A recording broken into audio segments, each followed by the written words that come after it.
Mayo, who has been on the coaching staff in Foxborough since 2019, has a long history with the organization. He was a first-round draft pick for New England in 2008 and a standout linebacker for 8 seasons, picking up a Super Bowl ring and All-Pro honors. Now, Mayo will be tasked with taking New England back to the winning ways he was brought up under during Belichick's reign. I'm Esteban Bustillos, GBH News 89.7.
Houston Prouty, I am Marjorie Egan. You are listening to Boston Public Radio, 89.7 GBH. We are broadcasting live from the Boston Public Library in Copley Square. We're streaming at youtube.com/GBH News and facebook.com/GBH News. Mayor Wu is going to be with us, Jim, on Tuesday. She is, right for here. another edition of Ask the Mayor.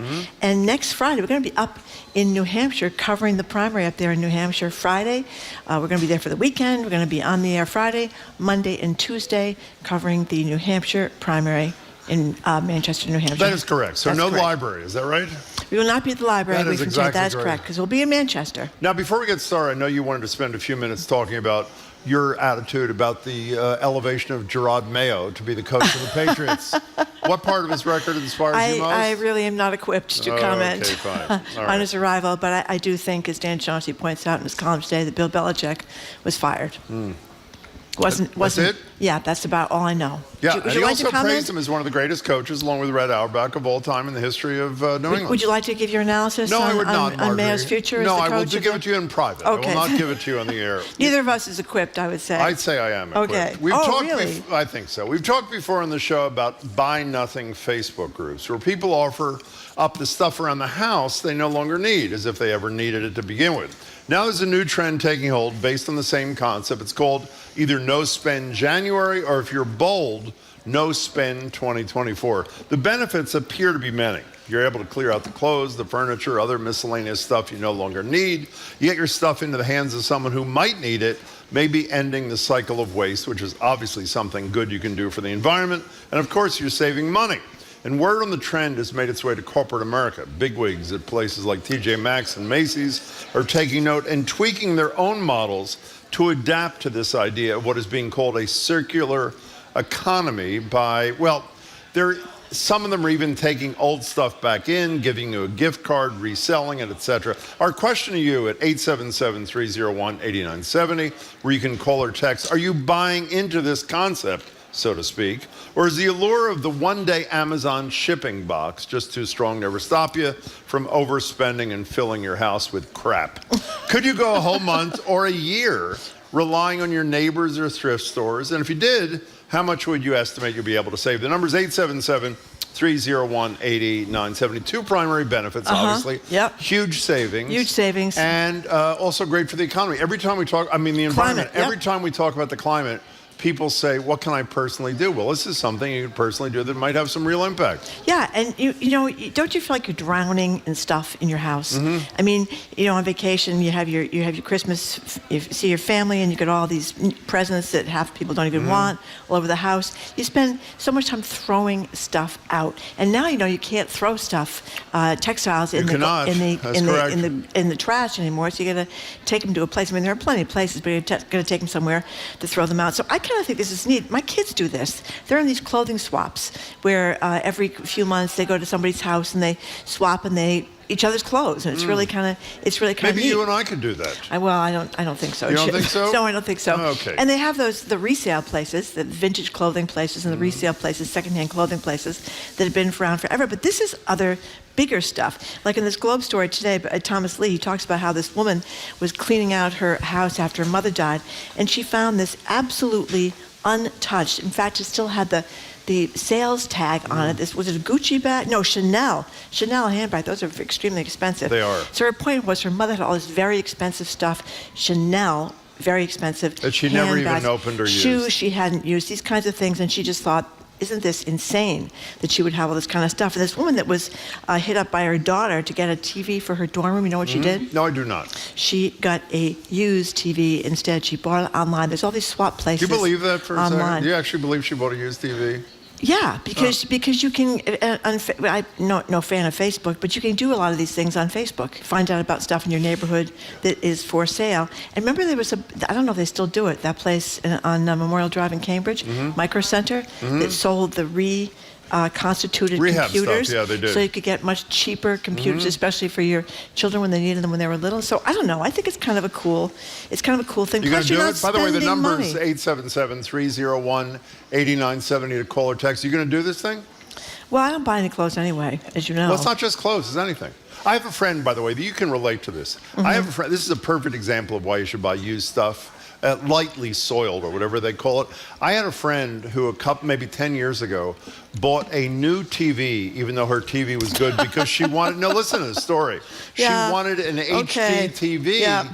And it turned out when her friend installed her new HD TV, he learned that her prior TV was HD to begin with. How do you relate to that story? I was the person that Oh, didn't you realize were I already had. you I were the already had the person. You HD did. TV. Yeah, that is Yeah, correct. I didn't need to get. I forgot it was didn't you. need to get another one. But there's a lot of. This is a real way to. People make our New Year's resolutions, right? What do they call this? No spend. This is a no spend year. Isn't that? January. Well, it'll start in January. Start for a month. By the way, I don't know about you. I have so much crap. Forget buying used stuff or slightly used stuff. I have so much crap that I buy that I never, ever, ever use because it's impulse shopping kind of thing. And I should really be ashamed of myself. And I am the perfect person to do this for all the reasons. Why are you laughing?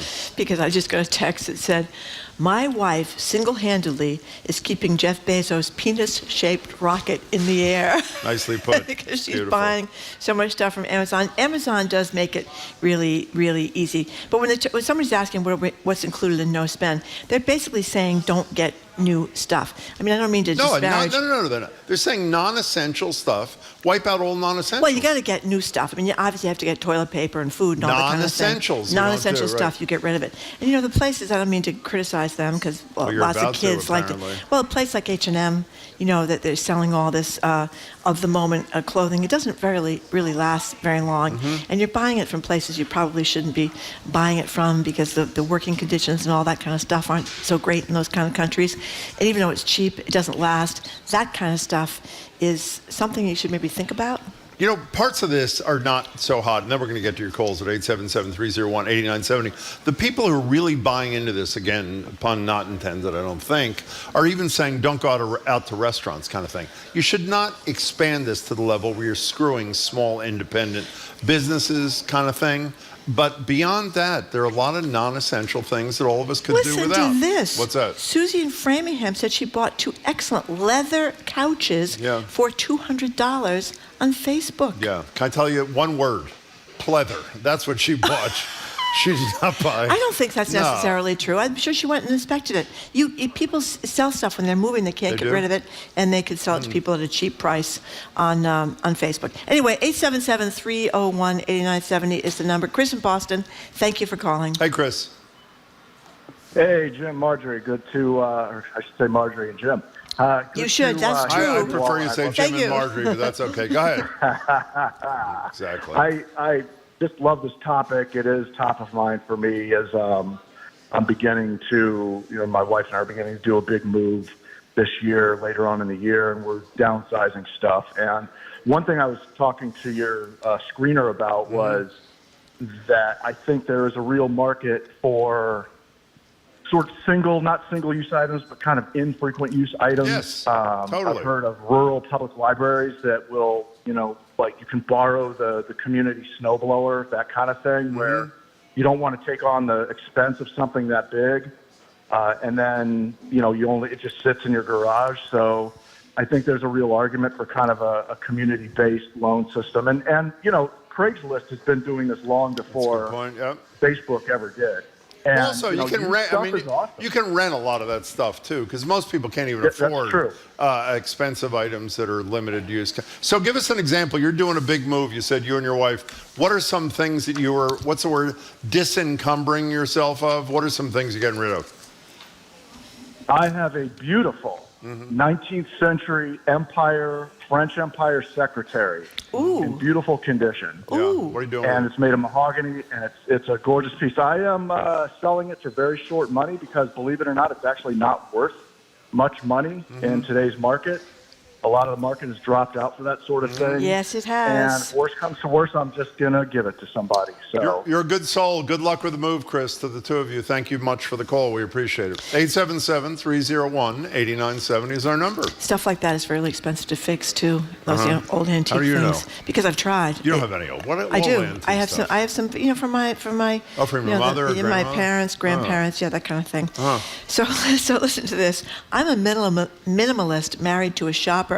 This week he brought me a 1/2 price fluorescent yellow jacket to wear when I use the snowblower. Well, actually, I don't think that's a horrible thing. No, I guess that person won't get it's run like a over. whiteout kind of thing. Yeah, run over by the neighbors. And somebody else says, I've been doing clothing swaps for years. You have some snacks and wine and fun trying on stuff with your girlfriends, and you walk out with the same excited feeling of getting new stuff, but with the added good aura of knowing you're doing something good for the environment and you're saving money. Before, we've had this discussion before, but before Marie Kondo became a traitor to the cause, because she had children. 3 kids and she realized she couldn't. This spark joy thing that I ridiculed when we first talked about it on the radio is really a valuable kind of thing. If you look at something and what are you laughing about? People are still talking about the segment we did on Q-tips. Q-tips. Can we not really? Really? Jim talked about his close and personal relationship with Q-tips. And pleasure rods and is one of the callers. And the listeners are not letting him forget it. A texter just said that they have resolved they will not buy any Q-tips in 2024. They've sworn off. They've had enough. Yeah. Their wife has had enough. Their children have had enough. That's it with the Q-tips for 2024. By the way, every time we've done the Q-tip topic through the years, it has lingered. Have you noticed? People are into Q-tips, Jim. There is a constituency for the Q-tip in surprising ways. Okay. Lizanne from Mattapoisett says her transfer station has a swap shop. Lots of towns have those swap shops at the dump where you can leave things you can't donate, but no longer. I mean, people put in skis, they put in bikes, they put all this great stuff. HD TVs. You can spend days at the dump going through other people's stuff. That'd be a lot of fun. Marcy in Hull, thank you for calling. Hey, Marcy. Hi, how are you? Good. Thank you for having me on. Oh, sure. Thanks for calling. I wanted to tell you about my... Thanks. I'm trying to turn down my volume. I wanted to tell you about my grandmother growing up. She worked at a big department store. And she often brought home things that were on sale, and she had this little bonus room over the garage that she called her sewing room, where she kept her quilting things and her collections. And my mother and I would say, I'm going to go shopping in the sewing room. That's pretty good, actually. Yeah. And we'd come out with a book we had been looking for, or a new hat, or a belt, or we'd say, I'm going to go shopping in the garage. And you could find furniture and cooking utensils and anything you needed that still had the price tags on it. Was she a hoarder kind of soul? I mean, was this like a hoarding kind of deal, or just she liked shopping? I think she grew up in the generation, she lived through the Depression, and grew up on a farm, and, whenever she saw a bargain, she thought, I might need that. Well, I'm the same way, she would bring it home. Maybe you should come to my house when you and your mother have some spare time. Marcy, thank you for the call. We appreciate it. 8970. We have a lot of people who are into this. I use Into which? Into this, not buying new stuff. Karen from, I always forget if it's Whitenville or Whitensville, yeah. I use the Buy Nothing site on Facebook. You post what you need or have to give away, all free. She gives away clothes, cleaning supplies. She got a nice wine rack and a microwave for free. And somebody else said they furnish a lot of their house from estate sales. Beautiful name brand furniture for cheap. Yeah, estate sales are really great. You can go to those, or even... It's like a Brimfield kind of... Oh, yeah. Well, people... You figure you're going to get higher-end stuff at estate sales because it's an estate rather than just... When was the last time you were in an estate sale? I went to one in my hometown. No, you did not. Yes, I did. In Fall River? And I get all... If you like, yes. How many estates are there in Fall River? Well, this wasn't really an estate. What they was called it? it an estate. It was an Like estate, a house. Fall River style estate. Okay. Yeah, and I got all this cut glass, and I get all this silver plate, which I really like. Cut glass and silver plate. It's nice. That's not, you know where I'm going this weekend? I wasn't going to tell you. Where are you going, Jim? I'm going to the Magoni's estate sale. Do you know Magoni's that? is gone. It's gone? Yeah, Jim put it out of business. And my entire did not family put was it out there of for the celebration on New Year's Eve that they had. The place was packed. They had a DJ. They had a blast. It's a restaurant in Somerset. It's a restaurant. And, Yeah. the joke is it's Magoni's, but only the MAG were still working on the overhead sign. not a joke. It's very sad. And it was kind of sad. Sad. And, but the business was good, and people just got, they wanted to retire. By the way, let me just say, while you say I took a lot of criticized grief it, about well, this. because Marjorie took me there once many years ago, and what they give you is when you walk in, it was an Italian restaurant, a beautiful place. They have a Keno machine on the table, which is a great way to eat your meal. They used to, they don't have any more. But even better, as soon as you walk in, they'd give you a can opener.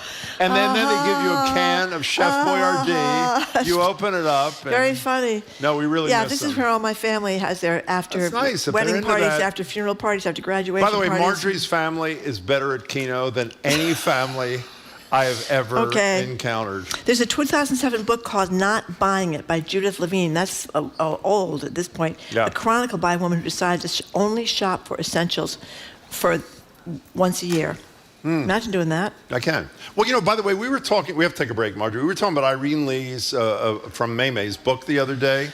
I mean, she's talking about that's in a food kind of thing, a non-waste kind of thing, which is a variation on a thing. Right. How you can reuse things, put things that are getting older in the front of the refrigerator so they're less likely to go bad. I'm sure you've been doing that kind of thing, correct? Well, I try. You have. I try, but not with a lot of success. Anyway, we're talking about no spend 2024. If you're getting behind this idea of thrifting, refurbishing, reselling for the new year, and getting rid of the stuff that's cluttering up your house, we're going to keep talking about it for a few more minutes. You're listening to Boston Public Radio, 89.7 GBH. We're broadcasting live from the Boston Public Library, and we're streaming at facebook.com/GBH News and youtube.com/GBH News.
Welcome back to Boston Public Radio. I am Jim Browdy. She is Marjorie, and we're live at the Boston Public Library, streaming at youtube.com/GBH News, facebook.com/GBH News.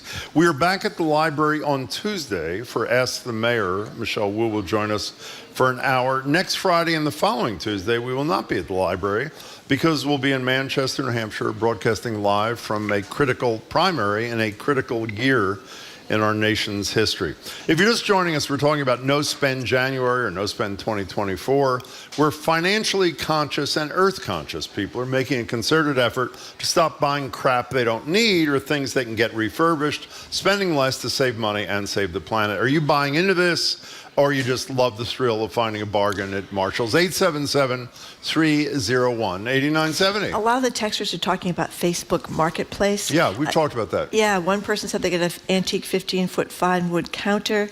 Mike from Worcester says he works for a recovery program in Worcester, and he and his fiancée developed this recovery-based furniture restoration program where they work on furniture, talk about recovery with people who are in recovery, and the furniture, again, is antique solid wood furniture. And Meg from Rossendale says they have Buy Nothing pages there.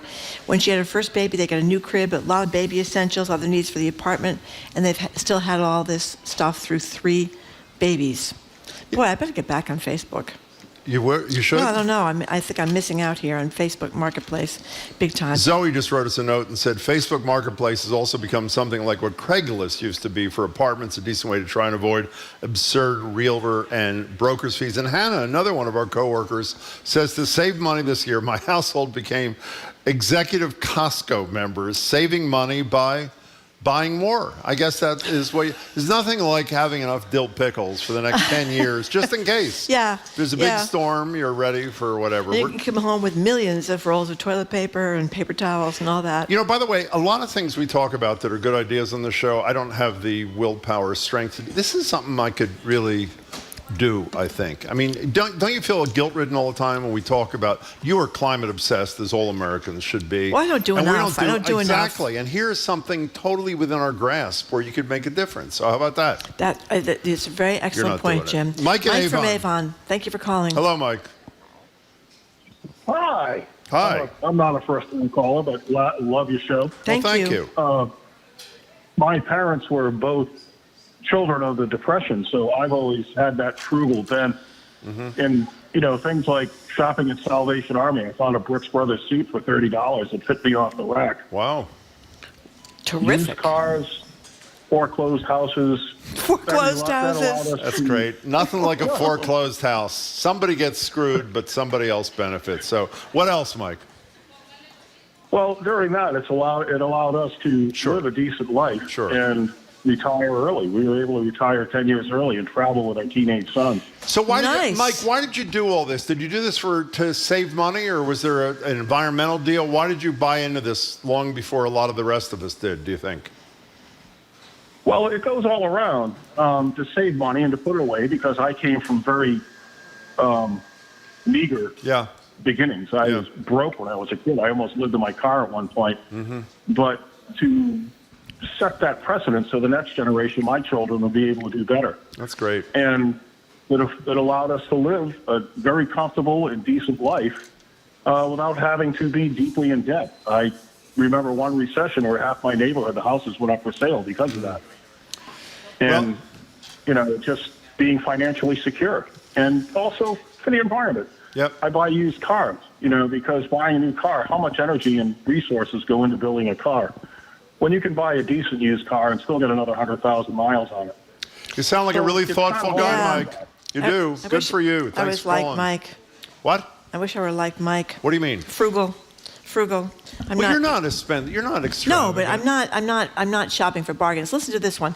This guy's wife bought a Boston Interior sectional 2 years ago for $2,500. A what? A sectional, like a couch. big couch sectional kind of deal. $2,500. And then she found the same one at a thrift store on the South Shore, still in plastic, from a home clean out for $150. It's one of the saddest stories I've ever heard. God, that's devastating. Now, Ken in Westport raises an important question. What is Jim. that? He says reducing needless overconsumption is great, but the fact is consumer consumption drives 2/3 of our economy. How would we all feel if a no-buy January creates an economic slowdown? Well, except for, let me just tell you, I mentioned this in passing, and I should have gone more. I think it was the New York Times story. Not a lot. Some retailers, which are not only enlightened but realize this is what some of the public wants, are purchasing back slightly used things, giving you a gift card in return, obviously of small value, and then reselling some of this high-quality used stuff in their own store. So there's an avenue for them to even make money on this. So it doesn't destroy, it has potential to not be as destructive to the economy as some people may be worried about. You know where we should go to the dump? I do not. Nantucket. I'm not going to Because a person just texted and said before COVID, people were making a living at the take it or leave it section of the Nantucket dump. One friend found a painting, and he sold it for $20,000. Really? I think Bill Belichick's going to be working there probably by next week. But that's a good point. That's a good point. Go to the dumps in really wealthy towns. You'll find better stuff, right? You go to Weston, maybe. Do you think, one of the things these stories don't have is they don't have any evidence about what percentage of the population is doing this? No, they don't. Do you think this is on the fringe? I don't mean fringe in a pejorative way. This is a small subset. Is it a small subset of the people? Or are these Facebook pages huge? Well, I regret to say, Jim, the research I've done to date does not indicate what percentage of the population is doing this. How many of you out in this audience are doing no spend January? Well, it takes care of that. Well, I was honest. Well, Nobody. wait, for the one person who says you telling the truth or you're not? Hello, you. Are you really doing no spend January? And can you yell out the reason? Take a break. That's actually good enough. So one out of the thousands that are here today have decided to do no spend. Good for you, by the way. Hopefully you're a model for all of your fellow audience members. Let's go to Mike in Worcester. You're next on Boston Public Radio. How are you? Hi, I'm good. That was actually my text that Marjorie read on the air about the recovery program. So why are you calling then? Oh, yeah. Well, give us more details. Yes, I just wanted to, promote it a little bit. Please. And I work at Open Sky Community Services as a recovery coach. Oh. And the program that my fiance and I came up with is called Furniture Art, and it basically ties in a little bit of community, getting people together to get their hands busy and work on furniture. And at the same time, we talk about recovery, kind of go through a mindfulness recovery program. We started it out almost like a 12-step program.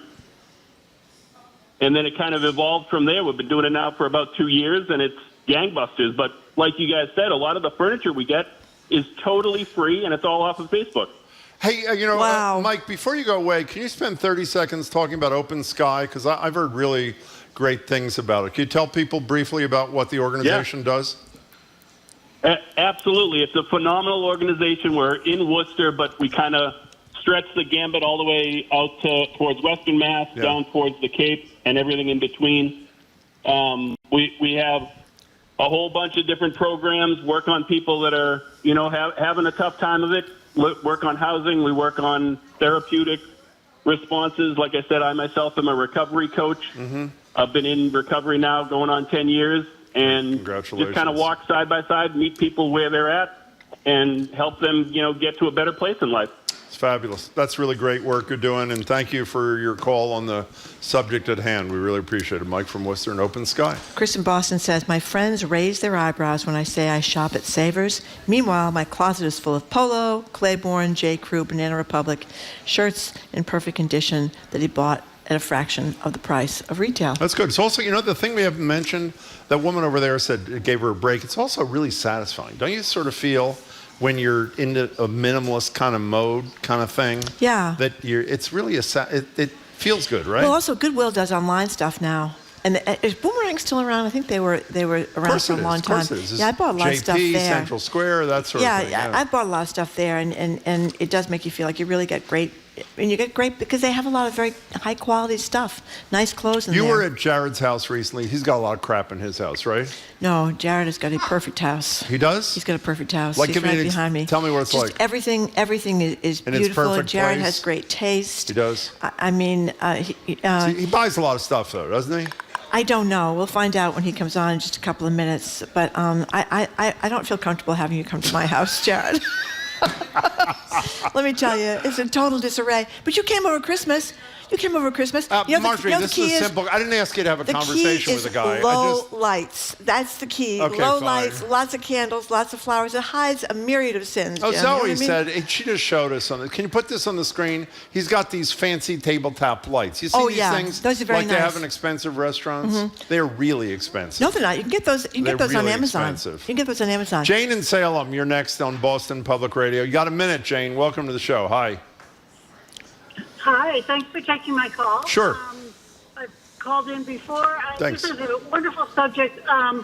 One of the things that I'm doing and clearing out, and I am selling, but more giving away things on Facebook Marketplace is one of my goals is to make it so that when I die, my son, who is an only child, will only have to deal with his grief, not my BS. Amen. Not the stuff that was important to me. That is huge. It is not up to him to sort out all of that. I'm doing that now, so he doesn't have to. I love that. That's You know how my many gift to my stories we've son in heard death. about guilt-ridden children of someone who died, who have to not only sort through all the stuff their parent had, but then have to go through the guilt experience of deciding to get rid of it. I really admire you for that, Jane. That's a great impulse. Thanks there's another for the way call. to look at it. What's that? I mean, Anderson Cooper on CNN, he's got the whole cottage industry going through his mother's, Gloria Vanderbilt's stuff. He's turned into a podcast on You grief. listen to that podcast. It's great. It's fabulous. You know what's What's great? it called? On Grief? Is that what it Yeah, on grief. it's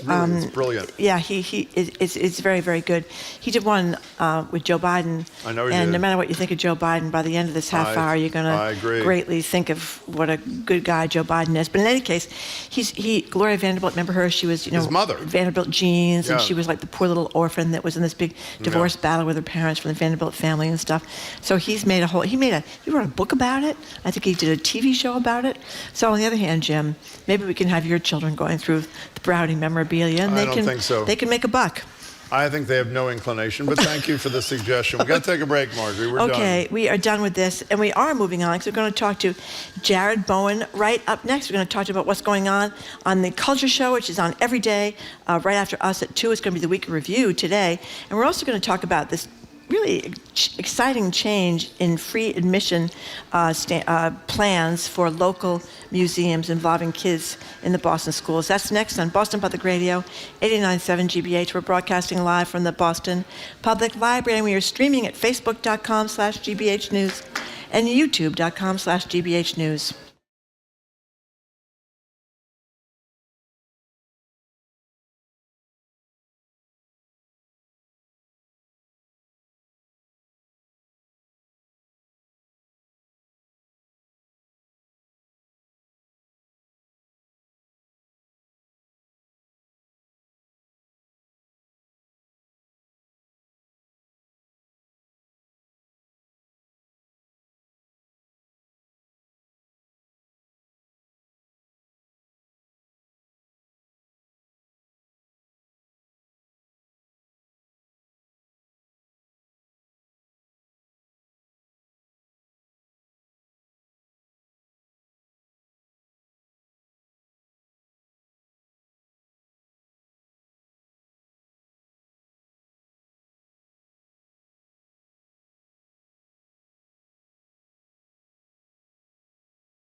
Welcome back to Boston Public Radio. Marjorie Egan, Jim Browdy. We're live at the Boston Public Library, streaming at youtube.com/GBH News, facebook.com/GBH News.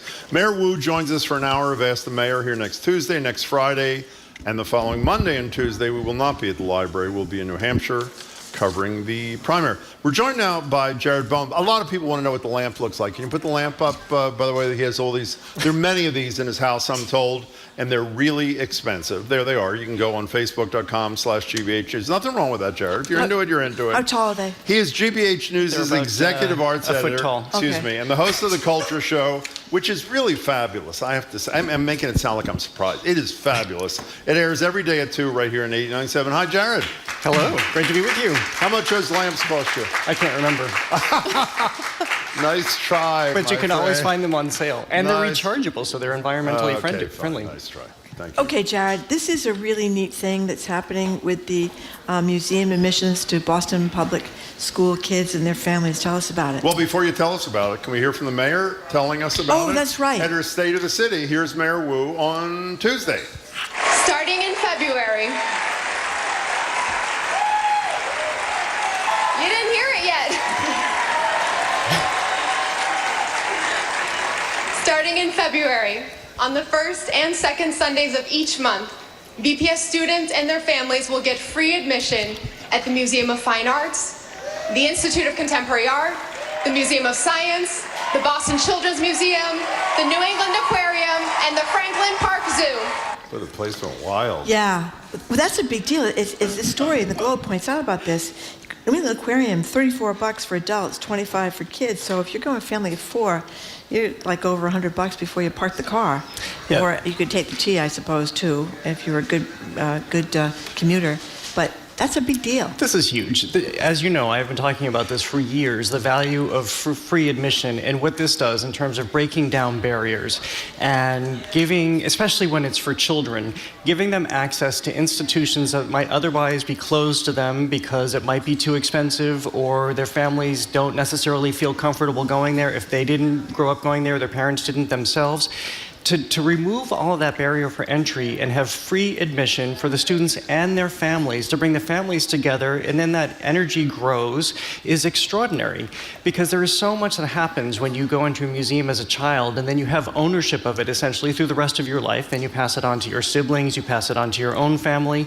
This has been tried in Orange County, and there's an experiment going on, and they're a few years into this experiment now, where you have a number of museums like the Getty, the Hammer, the Broad Museum, MoCA, the Contemporary Art Museum. Remember Shirley Leung went out there, and after she heard me talk about it on the radio, and her whole family spent an entire day going to these free museums. But what they have found, now that they're years into this experiment, is that first of all, attendance is huge. There's diversity in age and race, economic diversity. People come back.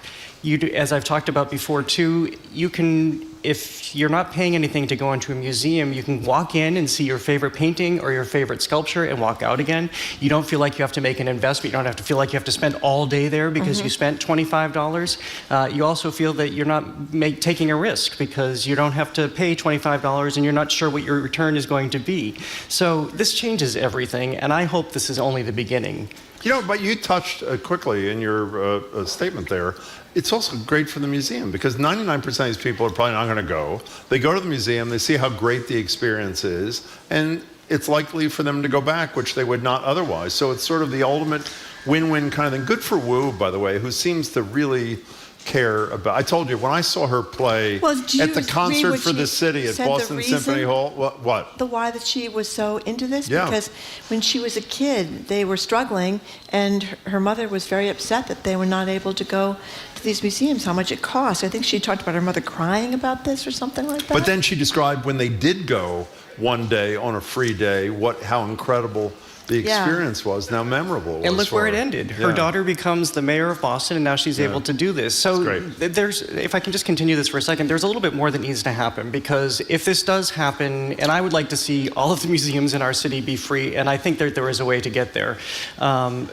It does, of course, you don't have the gate, which is what they call the ticket money that comes in when you're buying your tickets.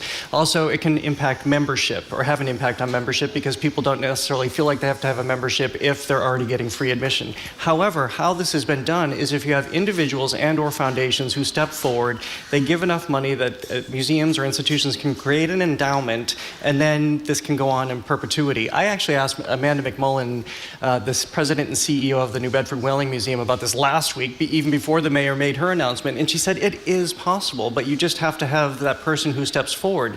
In our region, in this country, there's a lot of philanthropy, and it can be done. And they're not every day. There are certain times you can come for free too, which means that it's not a constant kind of thing.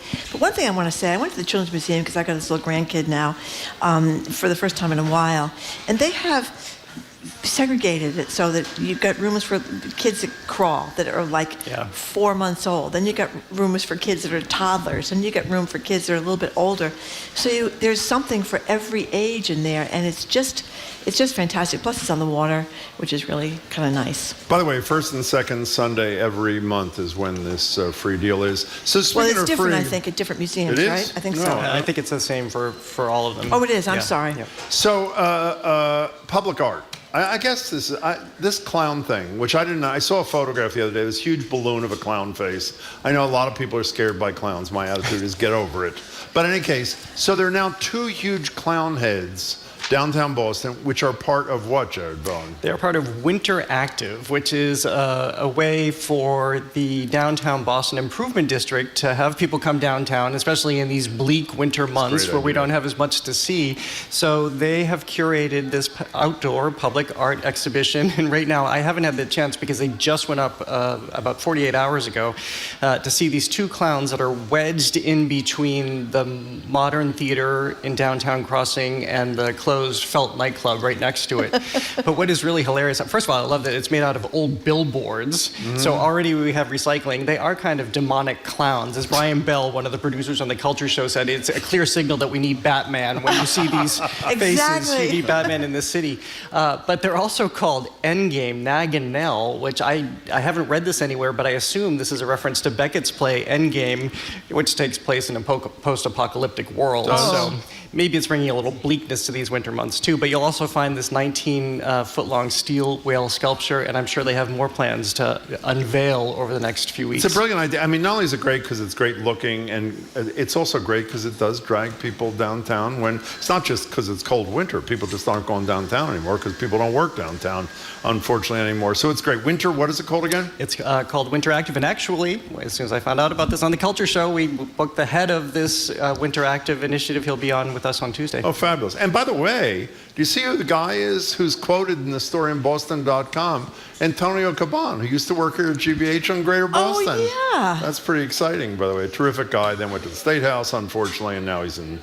a PR firm. So, lunchbox moment. Talk about something that sounds unbelievably brilliant. Tell us about it. Yeah, this is at the Powell Art Center in Chinatown through February 17th. It is free. The Powell Art Center is always free. But you'll find an installation here by Amy Bantz. And she is Korean American. And after COVID and we saw the Asian hate that came forward and the Atlanta spa shootings, she devised this project whereby she sits down with groups and communities like she did here in Boston. And she has conversations with them, mostly Asian or Asian American people, about what it was like to bring their lunches from home into school in their lunch boxes and some of the reactions that the kids had. And so what she's done is created a series, it's all established on a wall of lunch boxes in different, almost candy colored, if we're sticking with the food theme, or pastel colored lunch boxes with words written on them. And they're words that she's taken from the conversations that she had, like, "Mom, I'm sorry," from a person who regrets that they made their mother try to give them more American food based on how the kids in the lunchroom responded, or asked for Lunchables instead. They range to the horrible, "She's eating dog," but they also are a little bit more forward-thinking. "Before Korean food was cool." And you work through this exhibition and this installation, and you process all these stories. You scan QR codes, and you can read more of the stories and what people shared. But I think there's also a universal element to this, because I think everybody can identify with being a stranger in the cafeteria at some point and being the outcast, and what kids are capable of saying to each other. And then more significantly, how you carry that through into the rest of your life. So something I think that it's also great that the Powell Art Center is doing is, even though this has been established, the conversations have been had, and the lunch boxes have been rendered, they're now, people who are visiting can create their own lunch bags with their own drawings and their own sentiments. You know, we have a mutual friend, Tony, who has probably told this story 10 times, if he's told it once, about coming here from Italy. And his mother sends him off to school the first day, and he's got some eggplant parmesan, something, the olive oil's leaking all over the place, and how mortified he was, and how he wanted peanut butter and jelly. And his mother, what are you talking about, peanut butter and jelly? And how that's all he wanted was a peanut butter and jelly so he could be like all the kids. So it still upsets him like 40 years later, you know? All these events from childhood are traumatizing. I was reading one of the stories that one of the people said that when they did the same thing, they went home to their parents and asked them to make a more American meal. The mother made bologna and peanut butter, because of course they're also immigrant parents, and so they don't know what the other kids are eating in the lunchroom, but they're trying. I had a sad story too, by the way. My mother would make me lunch. Marjorie knows this. It wouldn't fit in a lunchbox. That That was really See, Jamie, very depressing. Jamie, his What? parents, our producer Jamie, his parents were Italian immigrants, and they gave him "quote unquote" smelly meatballs for lunch, and he wanted ramen noodles. Ramen noodles, really? Yeah, That's I mean really that's a big impressive. thing for kids. You want to be like everybody How long else, is that right? at the Powell Art Center through? What did you It's say? there through February 17th. Okay, can we stay with the lunch theme since it's one of my favorites? What is the lunch bunch? This is basically a lunch hour-sized show right now at Chelsea Theatre Works by Apollinaire Theatre. It's playing through January 21st. This is partly why I really love this theater, Apollinaire Theatre in particular, because they are very adventurous in what they stage. So this is a tight one-hour show about a group of public defenders who, I think we know enough about public defenders and the work they do, the long, long hours they work for the low pay, how stressful this is, the caseloads pile up. And this is a group that's feeling this. And so it's so stressful that one of the characters is having a growth on her eyelid. Another character is constantly going to the coat closet to cry. But where they're finding salvation is in their food. And so they create the lunch bunch. But it's very strict parameters about the lunch bunch. Edamame and blood orange, but never pretzels or anything like that. You have to be super healthy. But it's all about this lifestyle and what these characters are going through and trying to be public defenders, trying to do good, but really finding their own only salvation in food, but how maniacal they come about it. And is the reason it's an hour because theoretically it's supposed to fit within your lunch break? Is that the theory? Or no? It could be. I don't know for sure.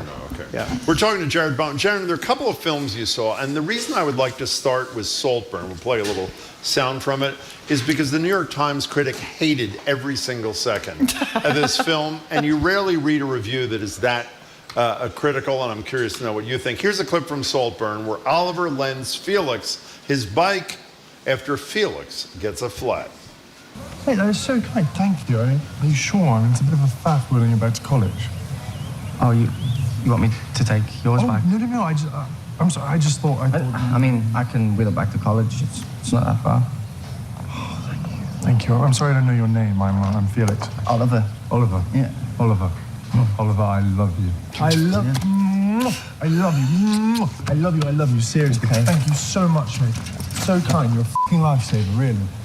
Thank you. All right, I'll just leave yours in the bike shed, yeah? Fine. All right, cheers, Ollie. What'd you think there, Jared So Bone? this is really, really dividing people. And I have a friend who's probably listening right now who's going to maybe defriend me because I liked this movie a lot.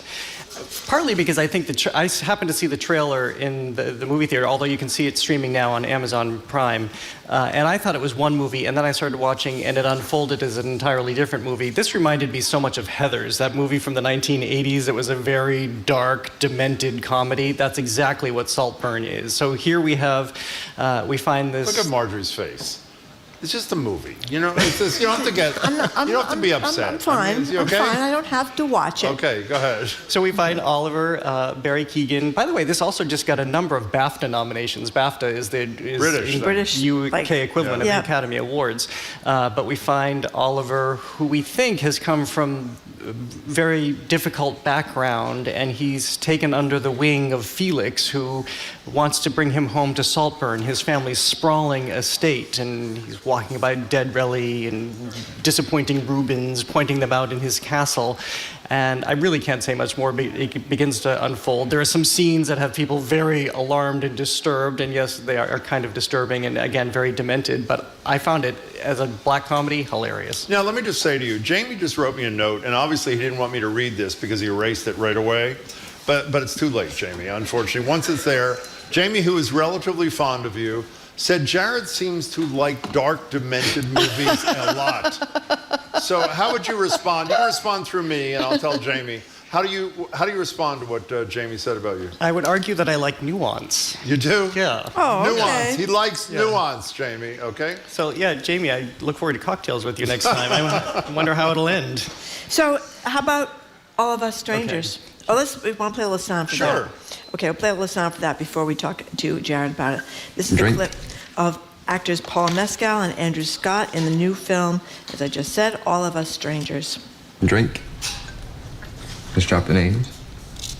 It's meant to be the best in the world, but I couldn't tell you why. So. No, thanks. Okay, okay, how about I come in anyway? If not for a drink, then for whatever else you might want. That's not quite so demented, if you know what I mean there. No, this, I will say, is one of the most beautiful movies I've seen in years. Really? It's extraordinary. And it's only in theaters right now. And it's, I actually get a little emotional thinking about it because it's, without giving too much away, again, because it has lots of twists and turns, we find this man, Adam, played by Andrew Scott, and we first meet him on screen, and he's laying on his sofa. He seems kind of despondent. We know he's reflecting. He seems to live in a somewhat empty apartment building outside of London. And then he meets this man, Harry, played by Paul Mescal, and they establish a relationship. And they come together as two sort of lonely souls. Harry is also, or Adam rather, again played by Andrew Scott, also known as the hot priest from Fleabag. Yeah. One of the greats. And also with Moriarty from Sherlock on Sherlock Masterpiece. Holmes, yeah. And he's also great. He's a writer too in this film, and so you understand that he's looking back at his life.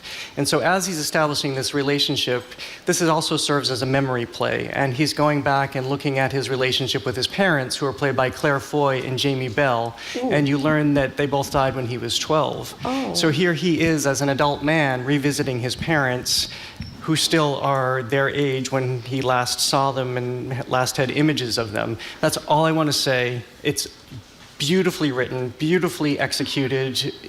I feel like it's innovative filmmaking. You have two extraordinary performances, actually four, with Andrew Scott, Paul Mescal, Claire Foy, and Jamie Bell. It's written and directed by Andrew Hay, and it's, as I say, stellar. I don't want to sound like a phony film critic. Andrew Scott is wildly talented. Hugely. Character play. By the way, The Hot Priest is in Fleabag, one of the greatest shows maybe ever, or at least of the last handful of years. In theaters only, you said, In correct? theaters only. And I had heard that this was really good. Also, this is one that did not play out as the trailer represented, which was also a delight. And the theater was full that night. It was great to be back in a full movie theater. Okay, so All of Us Strangers, the headline in the New York Times of the other film that you said that Bernard didn't like was called, this is by Wesley Morris, used to be the Globe, who's a great writer. He is great. Saltburn Review. A promising young man takes a seedy turn. Well, I like that. So that's a polite way of saying it. Yeah, so what's on the Culture Show today?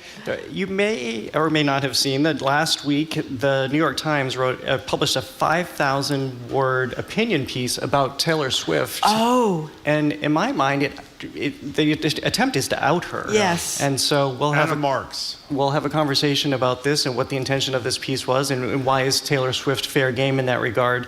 And something else that people may not realize, but a lot of natural history museums in this country have, among their collections, human remains. In fact, there are more than 100,000 human remains in collections in museums across the country.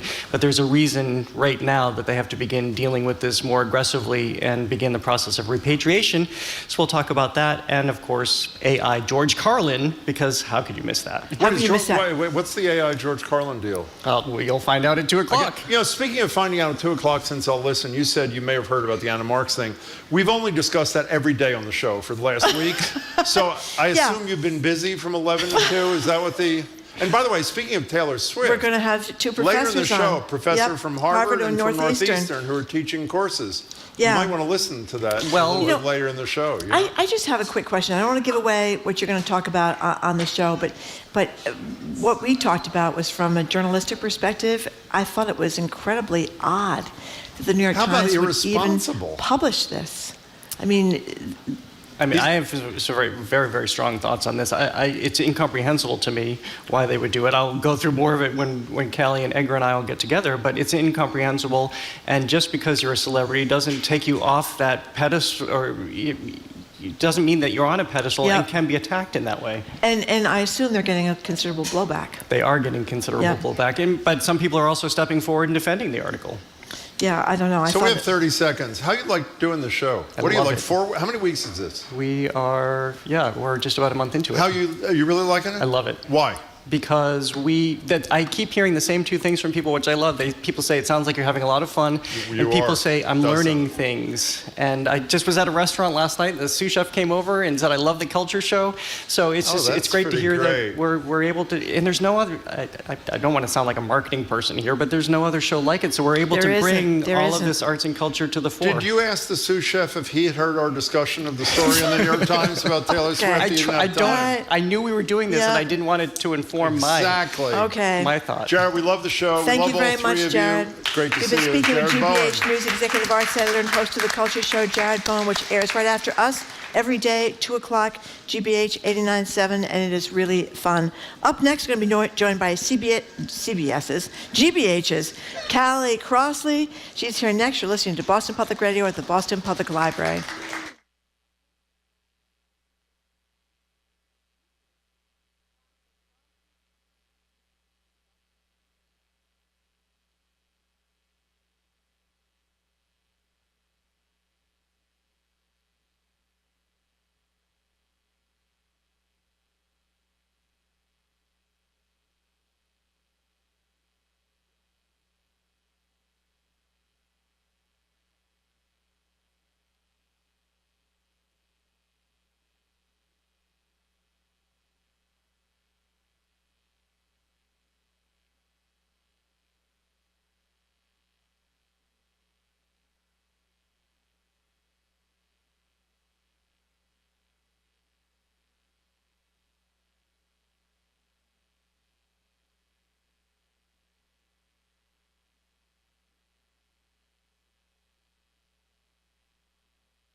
Mayo has been a presence in Foxborough for years, first as a linebacker selected in the first round of the 2008 draft, and then as a member of the coaching staff since 2019.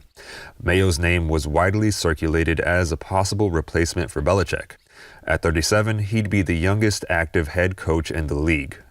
Mayo will be the 15th head coach in franchise history and its first black head coach ever. I'm Esteban Bustillos, GBH News 89.7.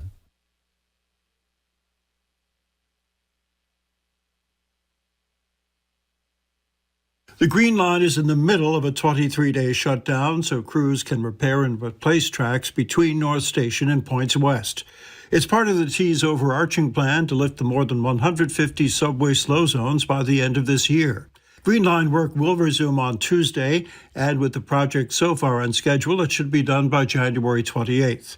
Meantime, work to repair faulty tracks on the Green Line extension to Somerville and Medford is continuing and will mean more weekend and evening shutdowns throughout this month.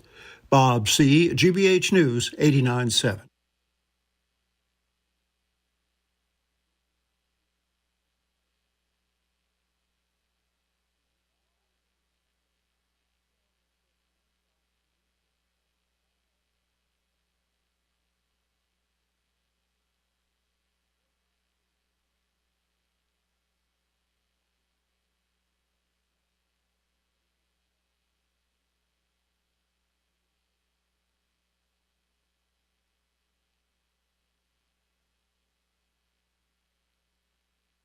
Here's Jim Browdy. I am Marjorie Yeagan. Welcome back to hour number 2 of Boston Public Radio, 89.7 GBH. We are broadcasting live, as we do every Friday, from the Boston Public Library, and we're streaming at youtube.com/GBH News and facebook.com/GBH News. And a programming note, Jim, we're going to be joined on Tuesday here at the Boston Public Library by Boston Mayor Michelle Wu for an hour of Ask the Mayor.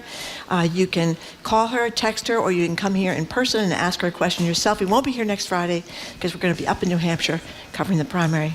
You know what I just learned? What'd you just learn? Friday of next week, the following Monday and Tuesday, Tuesday's primary day, we will be in New Hampshire. That I knew about. I just found out a few minutes ago, actually, our broadcast will be streamed right here at the library.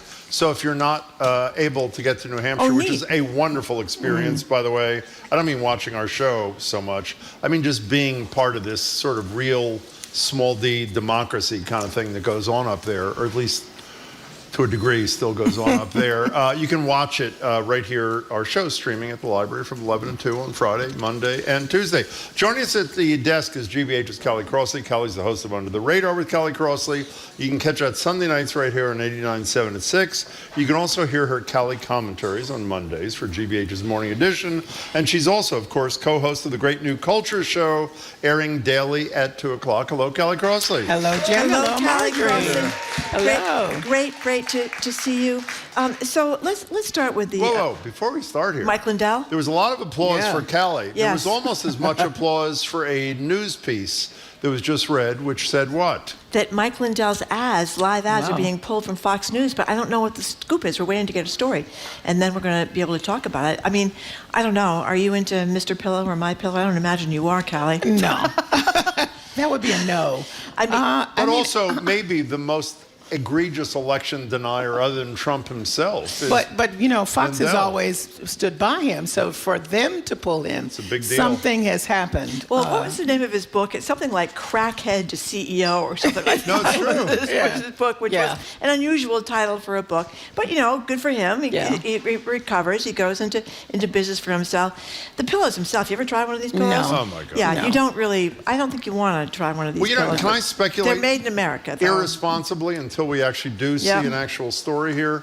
Remember, while they settled the Dominion case for whatever it was, $782 million, what's the name of the other voting machine company? Smartmatic or Smartmatic. something It's suing like that. for $2 billion. Just speculation, maybe part of what they had to do to cause the damages to not be as intense as they'd probably be is say we're not going to trade as much in election fraud as Mike Lindell does. And by the way, I rarely wish people bad luck, but I revel in the fact, I assume you both know his company is in horrible financial trouble. Yeah, I had heard that. For sound reasons, not so much because the pillows stink, but because he stinks, have stopped buying his product because he's part of the effort to destroy democracy. So good for them. And as soon as we learn more about it, we will tell you what the deal is. Well, speaking of the effort to try to destroy democracy, people, of course, probably know about Donald Trump's civil trial in New York City for fraud. The judge has already determined that he committed fraud. The Attorney General, will hear from her in a second, has upped the ante to $370 million is what she thinks it's worth. But Donald Trump, after a back and forth about whether or not he was going to be able to address the court on the last day he was there in the courtroom, first he was, and then he wouldn't agree to the terms of the judge, and then he wasn't, but they ended up, he got a couple of minutes at the end where he attacked the judge, called the whole thing a political witch hunt. He said he should be paid for what the court has put him through, said it was a fraud on him, and went on and on and on, attacking the judge who's already said he committed fraud and is now going to decide the fine. So, I don't know, another instance of Trump gone wild? At first, when I first heard it, I thought the judge had said, no, you cannot speak. So the fact that he just spoke anyway, I was like, does nothing count? Can no law, even in a court of law, make this man shut up? I mean, I just couldn't believe that he would just keep talking but once you get the floor, and I guess the judge was trying to allow him to have his piece. He gave him a time limit, and then it's at 1 minute to the end of the time limit. He said, you have 1 minute. And Trump replied, you have your own agenda. I understand that. And that's when the judge told the attorneys, you need to control your client. I'm sure he did that just so that if there's going to be appeals, and there will be from the Trump people, at least he could say, you asked us, I didn't agree with it, but I let you talk anyway. And even though the defendant has no right to do that. Exactly. By the way, we're going to, as Marjorie said, we're going to play some sound from the woman who brought this case, Letitia James. And how do we know she's a racist? Because anybody who's black who prosecutes Donald Trump is a racist by definition. Right. So he's called her a racist. Here is the Attorney General of New York speaking after the final day of the closing arguments in the same civil fraud trial. This is our last day in our case against Donald Trump for persistent and repeated fraud, illegality. This case has never been about politics or personal vendetta, or about name-calling. This case is about the facts and the law. And Mr. Donald Trump violated the law. If I can quote Marjorie Egan, and I think you are spot on, if Donald Trump had to choose between being convicted of crimes or losing $375 million of his wealth and being embarrassed as a business person. Not being able to do business in New York State anymore, which is a big deal. She thinks he'd choose jail before he'd choose... I would have to agree with you about that. By the way, some of the Trump people were making fun of, that wouldn't be surprising, of Letitia James commenting on the fact that she, I don't know why this is a problem, had a Starbucks coffee and her shoes off. A Starbucks coffee and her shoes off? I don't know why that's a problem, but whatever. There you have it as a part of the whole thing. I think it's really important for people, you hear these numbers and they're so huge. Huge. And so to those of us very far from $70 million even as a charge, I think to myself, he got away with having great interest and on his loans. And I think that's a way in for people to understand really what this means.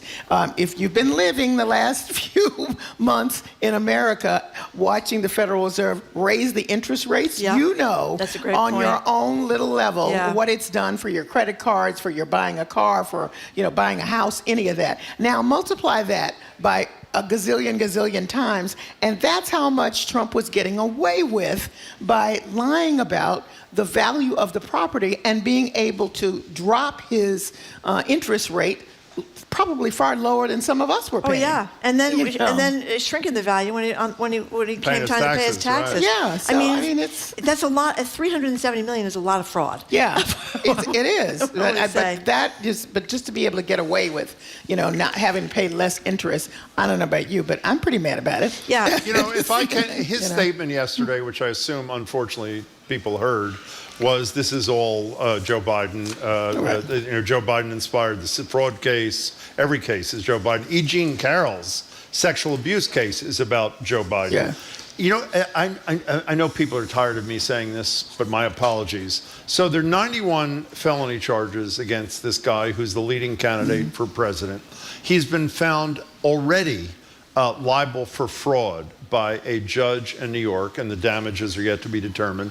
Next week, he has to go to a defamation trial, the second one with E. Jean Carroll, in which he was found in the first trial to have sexually abused her. Right. And as you said repeatedly, based on the oddity of New York law, it would be rape sexual here. abuse in New York would be rape here. Yep. He's a rapist, found to have been a rapist in a civil trial, not a criminal trial, found to have committed fraud. And part of the fraud, even though it's not on trial, is what Marjorie said, screwing the Internal Revenue Service and the New York State tax people out of millions of dollars. And as a result, meaning real people have to pay more, and nobody gives a damn among his supporters about any of it. It's unbelievable. And here's the other thing that is fascinating strategy. He has now planned his political stops aligned with where he has to go to court.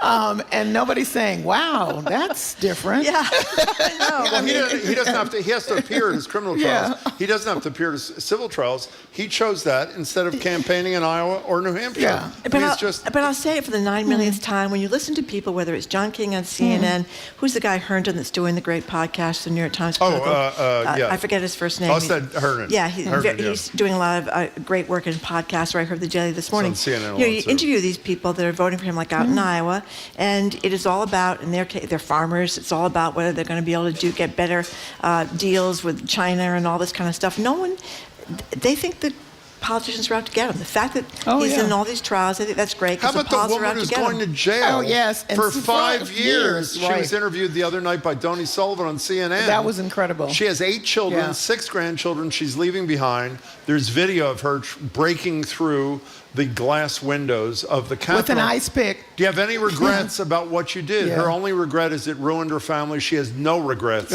about being there, supporting Trump, or believing that the election was stolen. None.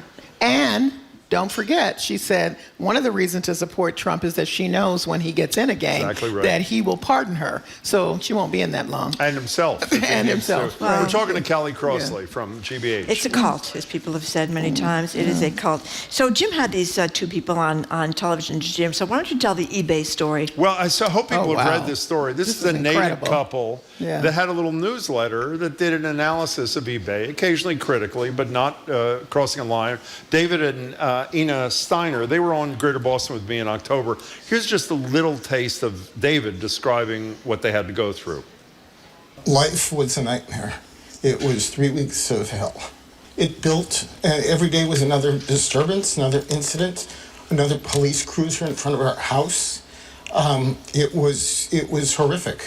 So describe what the leaders of eBay did to this Natick family that was just, again, publishing a newsletter about eBay. A box of live spiders and cockroaches, a funeral wreath, a bloody pig mask, a book about surviving the loss of the spouse. The home address was posted online with announcements inviting strangers to yard sales and parties. When I first heard the story and continuing today, really? Does eBay, is that sensitive that you can't take any criticism? This is crazy. And these, to your point, were not sort of lower level rank and file people who just said, we'll get her. These are leaders. Like CEO kind of leaders and the security team and those sort of people. A real couple just running a business from their home. I'm surprised it wasn't more than $3 million, frankly. After what they went through. I mean, $3 million is a lot of money, but they went through a hellish situation for a very long time. How about you glossed over it? How about sending the book to the? Was the book to the house about how to deal with the loss of your spouse? I mean, who is living in the same bedroom as you are, implying your spouse is going to be gone soon. Yeah, I mean, it was awful, and these people were very devastated and damaged through all this. I mean, can you imagine? And I don't think that they got arrested, these people, but they didn't. To me, it hasn't been a huge One of the thing. security guys, Jamie, do you mind checking this? This is actually important. I'm 90% sure that one of the security guards actually was sentenced to 5 years in jail, I think. I believe the CEO, other than paying money, which is not his money, got off scot-free, even though there are emails where it is clear, even though he's saying the words don't mean what the words clearly mean, that he directed his security people to go get these. This couple, the Steiners in Natick, and good for them. I agree with you, it's not enough money, but at least there's some price that is being paid. We'll tell you in a minute when Jamie has a chance to check about whether any of these people, in fact, are going to jail. So we're talking with Callie Crossley here. Okay, the Globe had a story about how the plastic water bottles. By the way, we should commend the Boston Public Library.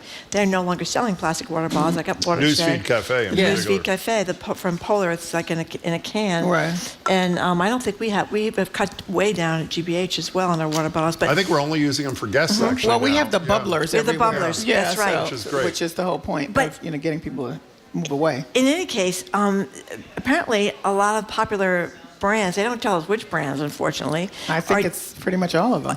That's what it seemed to me. They said Yeah. the ones that are in places like Walmart's, which would you think would be all of them, teeming with hundreds of thousands of tiny bits of plastic.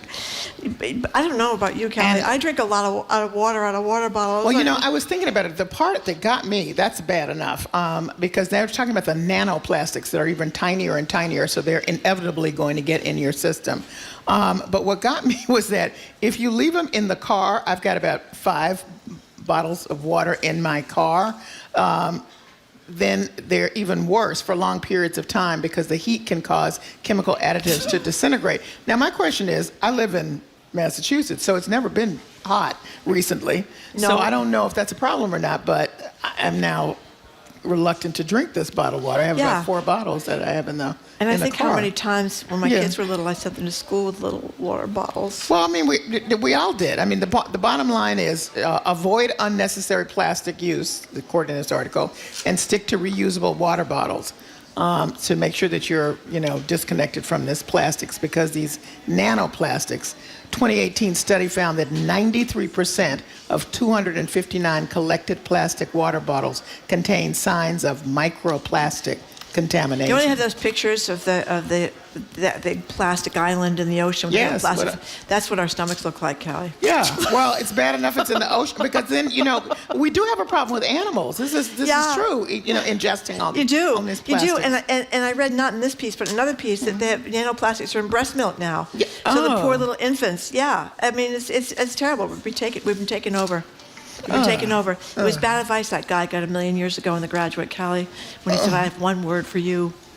Plastics. I remember that. Yeah, we all thought it was a great thing then. Yeah. Before we go ahead, Philip Cook, thank you, Jamie, security manager at eBay, got 18 months, and a former executive, not the boss, David Wenig. Right. Wenig is the one who sent his security chief an email saying, take her down. Yeah. And he says, but that didn't mean anything like you did. Take her down. A former executive, but not the big boss, Bao, B-A-U-G-H. So he's still got in nearly charge. 5 years. Well, I don't think he's there anymore, but he's not going to jail and he hasn't been charged with crimes. Can we skip a story? Because I do want to point out one thing. Yeah, go right ahead. In Mean Girls, the plastics are the bad ones. Just want to point that out. Okay. Just want to point that out. I want to Continue. talk, since we Which talked... story are we skipping? Maybe Callie. No, we're going to get back to it. No, because we mentioned the woman with the 8 kids who's going to jail for 5 years and things like that. Let's go to the other side. One of the people who protected the Capitol this day, and here's Harry Dunn. You've seen him on TV. He's a former Capitol police officer. He's now running for Congress. Here he is in an interview with CBS News. For the last 15 plus years of my life, I've dedicated my life to public service. And January 6th happened. And it exposed a lot that's happening in this country and what's happening right now in this time and place. And we see how sensitive and delicate democracy is, and also how close we were to losing it. I don't think it's an exaggeration to say that we are one election away from the extinction of democracy as we know it. I'm moving and voting for this guy. Let me tell you, in another interview, what he said so beautifully and painfully is he talks about his responsibility as a Capitol cop to protect the very same Republicans who stand up on the House floor and say that these people are hostages, a la Trump, that there was no violence perpetrated, even though, Peaceful 140 protesters. Cops were injured. Peaceful and protesters. 5 of them died within a number Tourists. of days of the... so this is a pretty inspiring story, isn't it? It is. And I'm pretty sure he's the guy that diverted people in the hallway So some of remember he was in the hallway and they were yelling at him? I'm not sure it's the same. It may have been, but it may have been. But I mean, all these guys, women, showed incredible courage, and the level of disrespect they get from the people they're charged with protecting is just unimaginable. And what I think is really horrible is that there are a solid group of folks, many, many thousands, who believe that this was really okay. And that, to me, is scary. Well, you know, the odious Elise Stefanik, who led the charge against the 3 presidents, who used to be a moderate Republican and is now Trump incarnate, she now refers to them as the J6 hostages, because the man who she worships refers to them as the J6. It is so incredibly cruel and disrespectful to people who did what Mr. Dunn, Officer Dunn, did here. It's unimaginably horrible. It is, but it's happening. Okay, do we have time to get to the guy that was calling himself the great man and telling Briefly, his girlfriend we do. to act more like Coretta Jonathan Scott Majors. King? Yes. Yeah. I watched the videos and I heard this guy talk about what a great man he is. I mean, okay, so he's an actor. Apparently not a very nice guy. But tell us the story.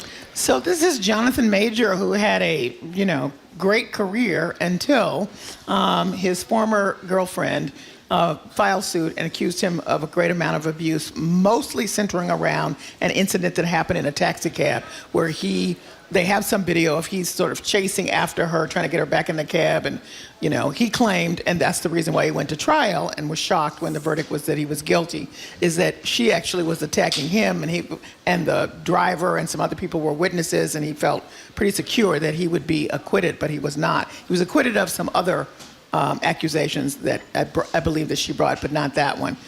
So immediately, even after the charges, the Marvel people let him go. He's lost like 3 major roles. So, I mean, he's in bad straits. He's been dating Megan Good, who's a great actress, and I don't know when their relationship started. It appears to shortly after this incident happened and he broke up or whatever. Anyway, that's the background.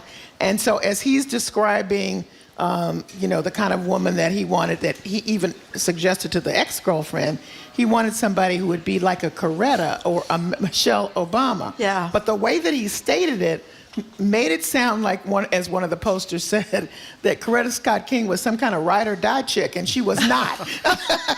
Bernice King, the daughter of Dr. Reverend Martin Luther King Jr. and his wife, Coretta Scott King, said, wait a minute, my mother had a whole career as a peace activist and an activist well before she met my father. She was not a prop. Do not use her as such. Do not refer to her as such. And, sorry that you're trying to get yourself out of this situation and you think it's a compliment, but actually it's not. Social media went wild saying, no comparison. I can't even deal with them. Michelle Obama, I don't know what he was thinking. Yeah, I don't get that either. We have the sound, not with the current girlfriend, but the sound that led to all this. Here's Majors accusing his ex-girlfriend, Grace Jabari, of, as you both said, of not being supportive enough after she comes home from a night out with friends. Coretta Scott King, you know who that is? That's Martin Luther King's wife. Michelle Obama, Barack Obama's wife. I know, I'm not, I shouldn't have gone out, I'm sorry. Let me just lay it out for you, right? If I'm just gonna say this, my temper, my shit, my trauma, blah, all that said, right? And I'm not saying, I'm a great man. A great man. Okay. I am doing great things, not just for me, but for my culture and for the world. That is actually the position I'm in. And he's surprised he was convicted. It's pretty amazing, right? Yeah, that did not serve him well. I was waiting for himself to compare himself to Martin Luther King. That well, was he is essentially. Basically saying, I'm a great man like Martin Luther King. I mean, really, I'm sorry for this guy's career, but I think he's got a little delusions of grandeur. You think, well, Bernice King made it clear for him about who her mother was, and as we know, here in Boston, that is exemplified in a memorial that we're celebrating the 1-year anniversary of both of their legacies. Okay, Callie Crossley, co-host of The Culture Show. What is on your show this weekend, Sunday night, Under the Radar, 6 o'clock here on GBH? Well, speaking of the Kings and their legacy, we decided to take the legacy of service. As you know, the Martin Luther King holiday is the only one that is a national day of service. Yeah. And so we wanted to profile some people who were in the blueprint of the King's legacy of service. The first half of the show is looking at some students who were profiled in a documentary. They're African students at MIT. And it's very interesting how they came to America, came to MIT, and what they hope to do to bring back to their home countries. The second part of the show is profiling one of 6 couples named this year by Embrace Boston as 2024 MLK honorees. Oh, that's great. That's Dwayne and Deborah Jackson, and they have done well beyond anything I could begin to describe here. And so it was a wonderful conversation. They're so humble. And we didn't do that much. Well, yeah, you did. And so it's a great conversation with them to talk about, how they have contributed to, as Embrace Boston says, making a more equitable Boston. And we'll be listening to you and Edgar and Jared at 2 o'clock today for the Weekend Review on The Culture Show. Yeah, I love The Culture Show. Thank you. As Jared said before, it's really fun, and it's really fun when you and Edgar and Jared are together on Fridays, kind of wrap everything up. It's a fun show. Yep, we do so. Yep. I'm not saying I'm a great woman. I'm just saying it's a good show. It's a good show. No. It's a good show. I don't think any of us are going to be saying those kind of things. I mean, this guy's got something wrong, I think, obviously. Anyway, thank you very much, Callie Crossley. See you, Callie. All We have right. been speaking with Callie Crossley, who is host of Under the Radar with Callie Crossley, which you can catch Sunday nights right here, 89.7 at 6 o'clock. You can also hear Callie's Callie commentaries on Mondays for GBH's Morning Edition. And as we just mentioned, Callie is co-host of GBH's Culture Show, which airs daily at 2 o'clock right after us, 89.7 GBH. Okay, wait till you hear these musicians up next. Live Music Friday with GBH's first ever quartet in residence, the Ulysses Quartet is in the building. You're going to hear some amazing music in just a couple of seconds. You're listening to Boston Public Radio, 89.7 GBH, broadcasting live from the Boston Public Library.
Welcome back to Boston Public Radio. Jim Browdy and Marge Regan. We're live at the library, streaming youtube.com/GBH News, facebook.com/GBH News. Mayor Wu joins us when? Tuesday. On Tuesday at the library. Next Friday and the following Tuesday, we're not at the library because we're in New Hampshire. However, our show from New Hampshire, Manchester, will be streaming at the library, so we urge you to come on by. It's time for Live Music Friday, joined now by a couple of members of the award-winning Ulysses Quartet, GBH's first ever quartet in residence. We'll talk about what that means in a moment because I have no idea what it means, but we're thrilled that it's happening. The group's been playing a series of concerts here at the library, but also in Brighton at GBH headquarters and central to their mission at schools across the state. Here at the interview desk, Ulysses Quartet's Christina Bowie and Rhiannon Bannert. Also here is Anthony Beatrice. He's Executive Director of Arts for Boston Public Schools. Tony, Tina, Rhiannon, welcome to Boston Public Radio. It's great to have you here. Thank you. It's great to be here. So before we start, let's hear. Can Tony? Well, you're the school guy, but do you want to tell us about the players, or do you want to talk about the schools? I'll talk about the schools. Okay. I mean, just a really great experience for our students. We started out the Edison K-8 school a few months ago, and then just recently this week, the Umana K-8 school in East Boston. So it was a great experience for our students and also the teachers and the whole community involved. How did this connection come about? The public schools and Ulysses. Where did that? You guys want to answer? Rhiannon, do you want to? Sure. Yeah. Tina, so go ahead. This is one of the great things that this partnership with GBH has allowed to happen, and funding from the Matina R. Proctor Foundation has allowed us to come in, and GBH actually helped connect us to the schools and set up, a week-long residency so that we could go in and we see classes from all the different grades and give them performances, sort of interactive workshop performances that are targeted at the different grade levels. And you performed this week, if I'm not wrong. You said this Umana K through 8 school. What was that like, Rhea? What happens at one of those things? It's so rewarding for me. I actually started in a school program, so to be able to go back into the schools and really bring the music to the kids is just so incredibly rewarding. And just the interaction and seeing them move and seeing how they're taking it all in, and they're hearing classical music for the first time, and we bring them a variety of styles. That's really special. Have they ever heard classical music before? A lot of them have not. Yeah. I mean, Tony, that's what I was thinking about. I remember almost every time we interview some great musician, I think of Andres Nelson at the BSO, conductor, great, successful musician. They talk about how they first heard a concert or music when they were very young. Like I think Andres said he was 5. So I'm thinking about, especially if you don't get to go to a classical music concert. I know they can reduce price the BSO, but still, it's expensive to go to the BSO. That's a big deal for these kids to hear the music in person. And in their own school community. In their own school. Yeah. So what kind of reaction do you get from these kids? So when I was at the Edison school, what I enjoyed the most was just seeing the students moving and conducting. And usually in those spaces that you were talking about earlier, we're frowning upon students interacting and moving around, like, get back in your seat. But that was not the experience here. So it was really great to see that level of interaction with the feeling and the emotion that the ensemble was trying to give, and the students evoking that through their movement. Can we get back to the Umana? I wasn't done yet with this Umana thing. My understanding is that while you all played, the school band played for you. So what was that? How great was that? Tina? It was Rhiannon? Rhiannon, you go ahead. I mean, that was a really incredible experience for me. We'd been all morning, we'd been performing for them, and then some of the same students that we'd played for, we had this exchange with them, and I mean, a lot of them picked up their instruments less than a year ago, and they have one incredibly dedicated teacher who's trying to do all of the instruments. But there was a real sense, there was such an energy in that room, such a pride in their community and what they were doing, that they could receive music from us, and then they were like, look, we have something that we can give back that we're working hard on, and that just kind of blew me away. Tony, my understanding is you brought 10 students from the Snowden School in the Back Bay. Are they here? I think we have more than 10. Are they there? We're the kids from the Snowden School. We're thrilled to have you. Raise your hand so everybody can say hi. Snowden School in the Back Bay. Can you talk, we talked a lot on the show about the value of arts education in public schools, and we all lived through the experience with our kids. Marjorie and my kids are late 20s, 30s, when that was the beginning of arts programs being cut in schools. The first thing to go, arts, sports, extracurricular stuff. How much of a commitment in the Boston public schools has been made to arts education?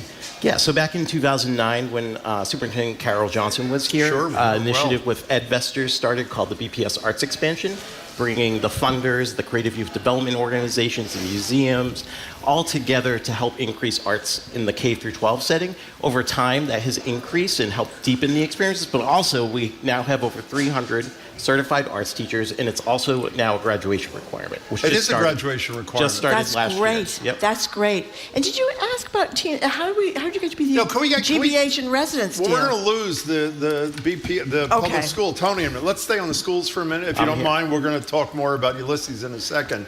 I read a report this morning that was prepared, I believe, for the Boston Public Schools, talking about, other than the joy that comes from playing an instrument or listening to wonderfully talented musicians, what it means for attendance, grade engagement of parents and students, test scores. Talk about that for a minute, Tony, if you will. Sure. Yeah, so actually we engaged in a study with EdVestors in our Office of Data and Accountability to look at 11 years of data, which is the longest longitudinal study ever done on arts education, public arts education. And just as you're saying, increased attention in school, a sense of belonging, and also less chronic absenteeism, which is huge. Wow.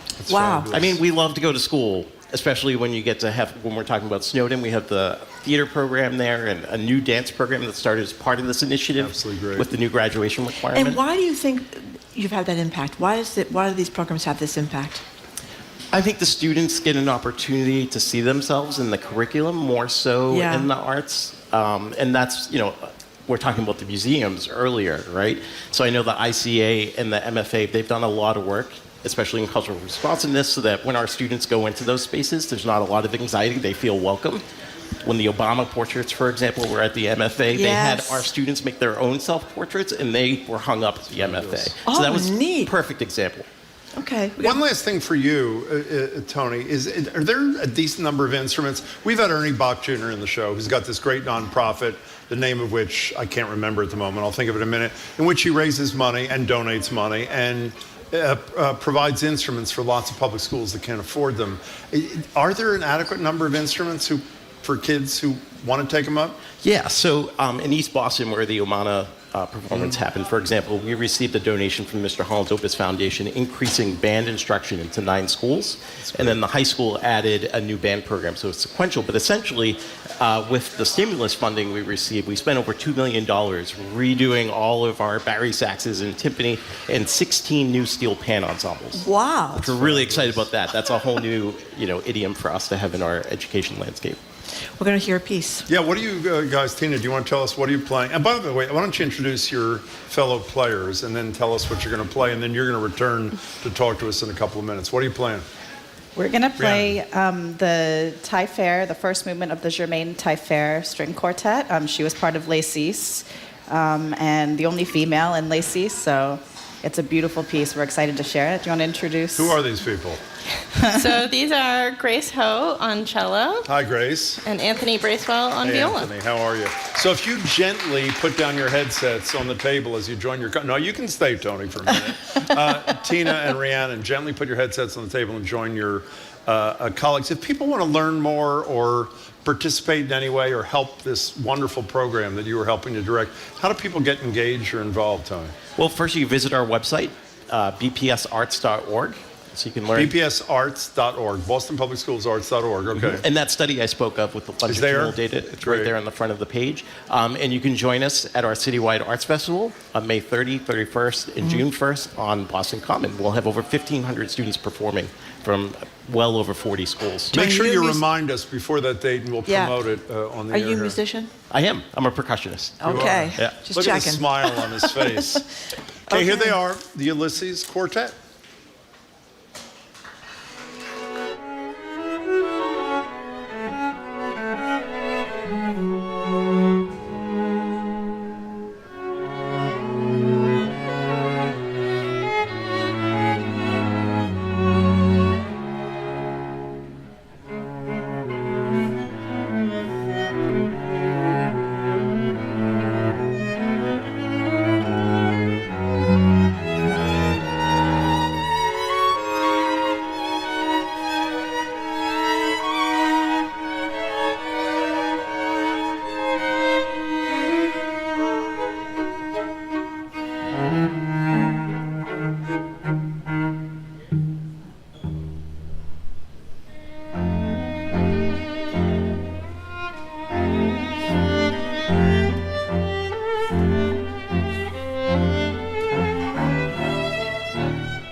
was beautiful.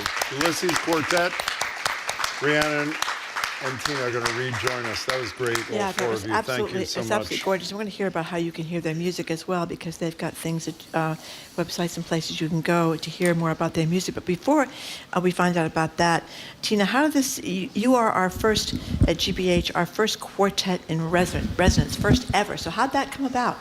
Yeah, so we were so lucky to develop a relationship with the Matina R. Proctor Foundation, and they are just an amazing arts organization in the Boston area, and they're committed to more community building in the Boston area. And so we also had a connection to Tony Rudell, the station manager at GBH. Yes. And we thought, oh my goodness, this can't be more perfect. You know, it's GBH wanted to do something, the Matina R. Proctor Foundation wanted to do something, and the fact that basically the stars just aligned. And it's amazing what GBH has been able to accomplish with this residency so far. Tony runs CRB, and by the way, Ernie Bach's charity is Music Drives Us. I should have remembered. Tina, Rhiannon spoke briefly a minute ago about getting her start in music in school. I want you to elaborate in a minute. But how about you? What was your first exposure? So I was super lucky to have it at home because I had older siblings who played music, who just, I think they saw it somewhere, and my parents actually had played a little bit of music in school when they were young, and then just really had no opportunity to connect more with it. I think they always regretted that, so when we were young, they wanted to give us those opportunities.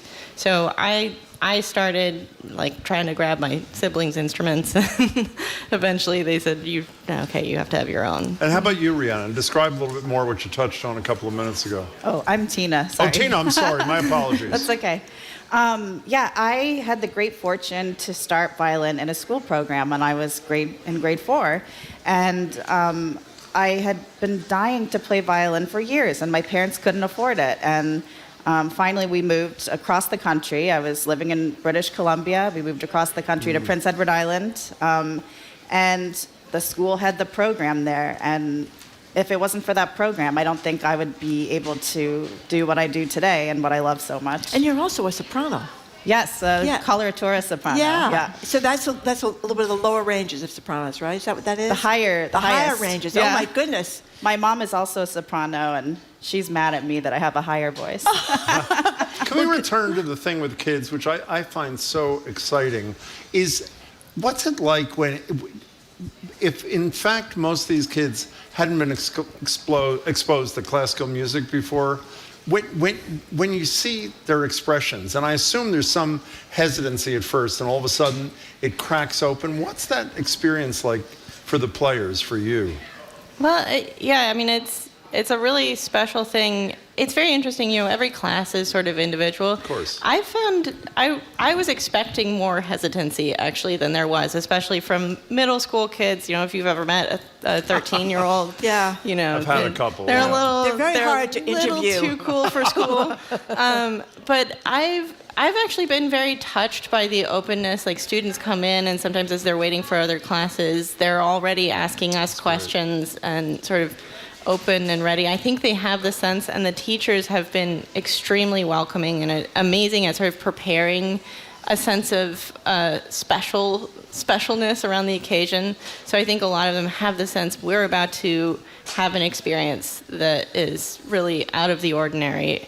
Actually, something that was really cool is, so we do a lot of music videos that are story-based, and one of the teachers told us in the school yesterday that they had actually been studying our music video, How great is that? and they had related it to because they're studying mystery novels right now, and so they were able to relate it to that genre that they're studying in addition to music, and that just happened by accident, but that's so cool. So before you play another piece here, where can people hear music from the Ulysses Quartet?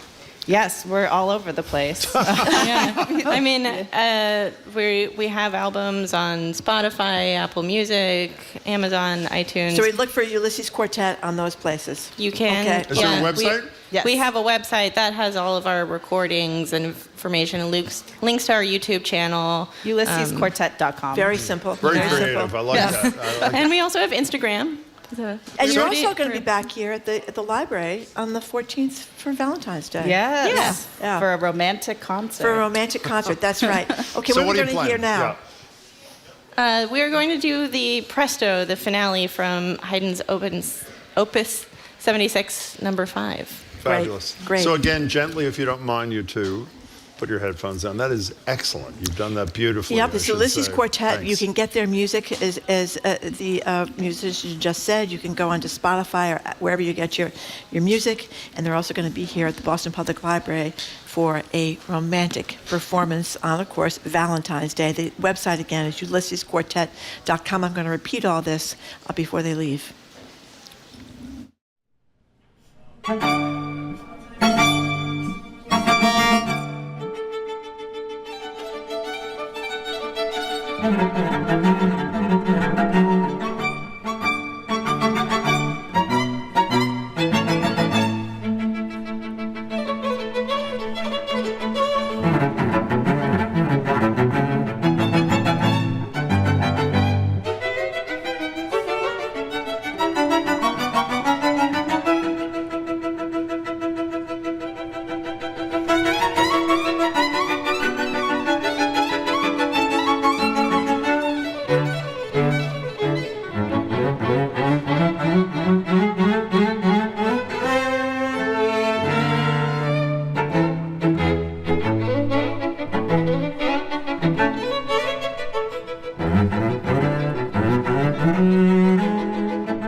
That was just amazing.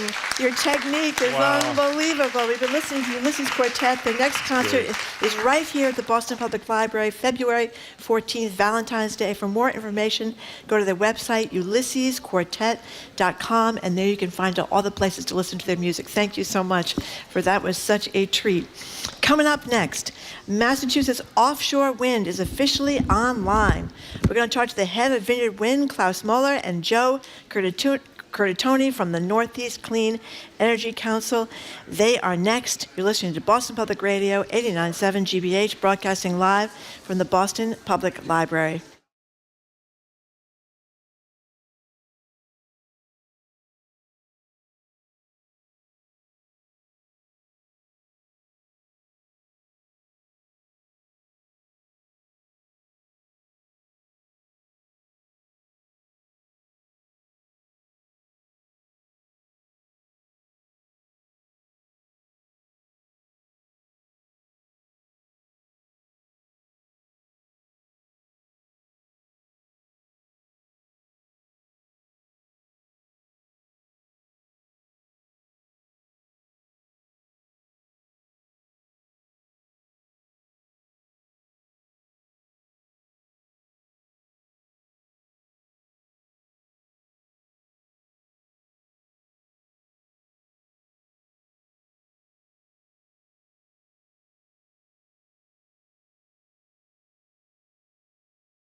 Welcome back to Boston Public Radio. Mark Regan and Jim Browdy live at the Boston Public Library. Streaming at youtube.com/GBHnews, facebook.com/GBHnews. Mayor Wu will join us in person on Tuesday for an hour of Ask the Mayor right here. Next Friday and the following Tuesday will not be here. Friday, Monday, Tuesday, we're broadcasting from Manchester right before the New Hampshire primary. But you can watch the streaming of those radio shows right here at the Boston Public Library. On Tuesday, when the governor was with us here for Ask the Governor at the library, she said this. She was pretty excited, I have to say, about the Vineyard Wind recently coming online. Folks, we just had the first power delivered to our grid from our offshore wind industry. That's something to celebrate. It happened here in the holiday season. Didn't get as much attention probably as it otherwise would. But just like pause for a second. That's really cool, really important. And what our job is to do all that we can to scale that up and increase that volume as quickly as possible. Yep. We are joined by Klaus Muller, CEO for Vineyard Wind. Congratulations, by the way. Thrilled to see you. Also here is the former Somerville mayor. The last time Joe Curtatone was here, he was getting crushed for the 5th year in a row in our news quiz by the former mayor of Salem, now Lieutenant Governor. For the Ken record, Driscoll. Jim, my record was 1-3 against Joe. Oh, it's although it was losing. I'm sorry, it's 1-3. Just to be Joe accurate. is now the president of the fabulous organization Northeast Clean Energy Council. Mayor Curtatone and Klaus, great to have you here. Thanks so much. Thank you so much. Thank you both for coming in, and it's great to hear some good news on the climate change front. Yeah. But let's start with you, Klaus. The governor was obviously very, very excited about that great development. Tell us what she was talking about. Yeah, no, right. This moment is very, very historic for us. We, as the governor talked about, we delivered the first power into the grid in Massachusetts, and it is just the first power. We will at the end we will deliver power for 400,000 people. But we are so proud about this first portion of energy because it's, first of all, it confirms that the whole system is working. It's not only the turbines, it's also the onshore substation, the cables, and the offshore substation. But it also just, this team and all these good people, including the governor, that it's been working so hard to achieve this. It's such a pat on the shoulder that we finally delivered the first power in Massachusetts and as a utility scale project, the first utility scale project in the U.S. You know, by the way, before we leave you to include Mayor Curtatone in this conversation, you mentioned at the end 400,000 homes will be provided with power. That's not at some distant time. Your goal is by the end of this year, 62 turbines, 400,000 homes. It correct? is. It's not, and that's maybe the most historic thing about this. That it's not something that you talk about in the future. I'm standing here. You know, we are delivering power right now, and it will grow. So you're absolutely right. We have 62 turbines. Each of them is a little bit of a power plant in itself. So they will be commissioned, you know, on strings, and then deliver, you know, every month. Were you nervous on January 2nd? I've been nervous all Christmas. I mean, you don't know how, you know, I don't want to bore everyone with technical electrical details, but it, you know, dealing with stuff offshore, right? You get, if a fuse blows, right? If, you know, a cable doesn't work, you have to find a boat or a helicopter, someone who's trained to go out there, find the right equipment. It's been nerve-wracking, and I just have to my team, to the Vineyard Wind team that's been working 24/7 over Christmas and New Year, that they've really done well, and this is a huge achievement for Okay, them. one more question to Klaus before we switch to Joe. So if I were in a helicopter out there by Vineyard Wind, what would I see? What's there now? So that's the thing, right? We've installed 7 turbines, right? The turbines are higher than 3, or almost the same height as 3 Statue of Liberties on top of each other. So them, even though we're doing 62, 7 is also an amazing sight.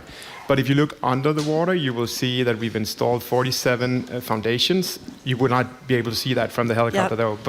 And then there's a cable all the way to shore, and also an onshore substation. And how big are these blades?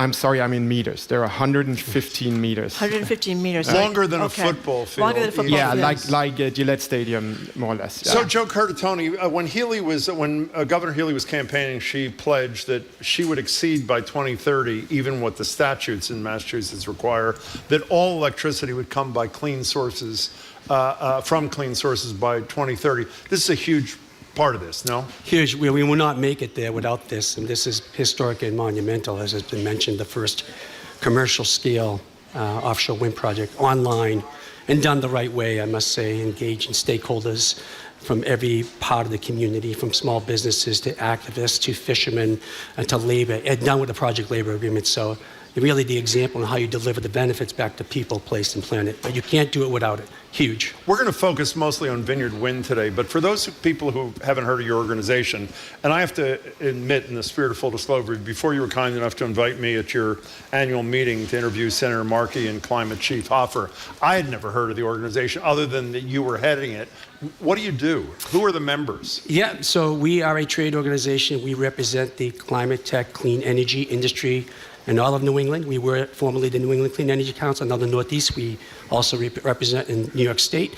We're active with partnerships and affiliations from Eastern Canada and Mid-Atlantic. So we're that critical thread that ties how you put together innovation investment to develop policy, regulation, legislation, to bring technologies to market, to take on the climate challenge and unlock the third green industrial revolution, and really bring early adoption and land projects to make this all work, how it works. So we don't focus on just wind or solar or hydro. We do all that, but also transmission, storage, and working with municipalities. So we are that Making voice for the buildings industry. greener, another huge source. Transportation system, the whole, we are in the midst, and one of the reasons I came, and I never heard of the organization until I took the job. Is by that the way. true, really? That's true, yeah. But because most trade, and what's unique about this, most trade organizations are insular.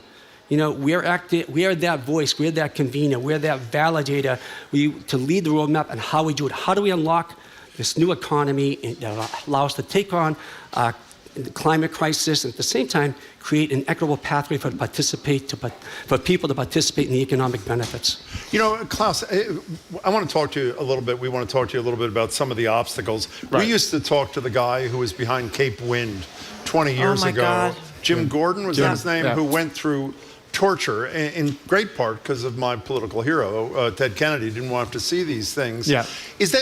What's the level of NIMBYism? I happen to find these things incredibly beautiful. I mean, incredibly sleek and beautiful. How big is the NIMBYism problem in 2024? Well, it's definitely not solved yet. I mean, Cape Wind was a very different project. It was closer to shore. We're further offshore, so you will. The visual of these are very different, but I mean we get that question a lot. How was we a success in Cape Wind? Not, and I think the mayor has talked to it. We've engaged a lot, and it's been really a DNA for us that we've in Barnstable, in Martha's Vineyard, in New Bedford, we've been engaging with the local communities and tried to listen. And we know this is an education. I mean, I'm from Denmark, where offshore wind has been in our mix for well, all decades. of Europe is way ahead of us. Yeah. Correct? So and you can ask yourself why is that? And I think in Denmark particular, we are a very small country. We have a lot of coastline, so we've been staring on this water, and we have a lot of wind as well. And there's just been some people creative developing that. Here, I think we have seen people being interested, but also a little bit skeptical, right? And that was actually one of the things when I moved here 5 years ago. I realized that we had to tell that story. We had to understand that people can rely on the technology like Joe was talking about, right? One last thing about this, though. A lot of people, and I respect this, don't think they're beautiful, don't want to see them. But I'm curious to know what argument you make to be. Bill McKibben told us a couple of years ago on the show that there's a place in Vermont that is the most important place for solitude for him. It's a mountain with a valley. He goes by himself. And he said the situation is so dire, the climate situation, that if they want to build a windmill, a turbine, in the middle of my valley tomorrow, I would sign off. Is that persuading people, the urgency of the climate situation? I think it is. There's so many stakeholders and so many also in my own team that's why they're in offshore wind, because we can actually do a change. I'd like to remind everyone that if you want to achieve the 30 gigawatt targets that President Biden has said, you need offshore wind, right? It's not really an option. Also, to the point of your friend from Vermont, that's the upside about offshore wind. We go as far as we can offshore, right? So you will not in the same way interfere in people's everyday, right? Okay, I would be remiss if I didn't ask you both about this, because speaking of NIMBYism and skepticism, I live down there by Craigville Beach. I go to every summer. Nice. I'm not concerned about the cable underneath, but where my neighbors have said, if I didn't ask you, I couldn't come back to the neighborhood anymore, is the big substation by Wequaquet Lake, which is going to be an electrical thing for size of bunch of parking lots and stuff. I think people are misled and worked up into a frenzy and worried about some electrical fire that's going to put an end to Lake Wequawket. So can you address that? No, I mean we take that very seriously, and I always say that we want to be good neighbors, right? We want to listen to people, and we want to take everything into consideration. So our onshore substation is a very carefully designed piece of technical equipment. We've taken all the inputs into consideration, so it's safe. It's really, and we've invested actually a lot of extra money in making the onshore substation safe from a technical perspective. We've even built a sort of a wall around it, so it's not as visual. I know no one really want to look at a substation, right? It's not pretty as such. But could it catch on fire? And if it catches on fire, what happens? Well, we have emergency procedures for all of that, and very carefully planned. And we don't see there's a higher risk for this than any other technology, right? Okay. Go ahead, Joe. I'm under a lot of pressure here. Well, just me, I come from Somerville. Jim and any activist that lives in my city was probably exiled from Cambridge, where Jim lives. But when you think about the issues, NIMBY is not my backyard. First, what has been touched upon, and what Vineyard Wind has done an exemplary job, is going out, listen with empathy, take that lack of knowledge or misperception or anger or lack of trust with grace, and provide context and information. The rest of the world is ahead of us. Europe, Denmark, they've done this while protecting their natural resources. The world is on fire. Our shorelines are on fire, maybe by flood and storm. Look what just happened this week. Yeah. So I've heard this, and I would say why their approach is a model, not just how you execute the technology and come to the agreements, but how you engage.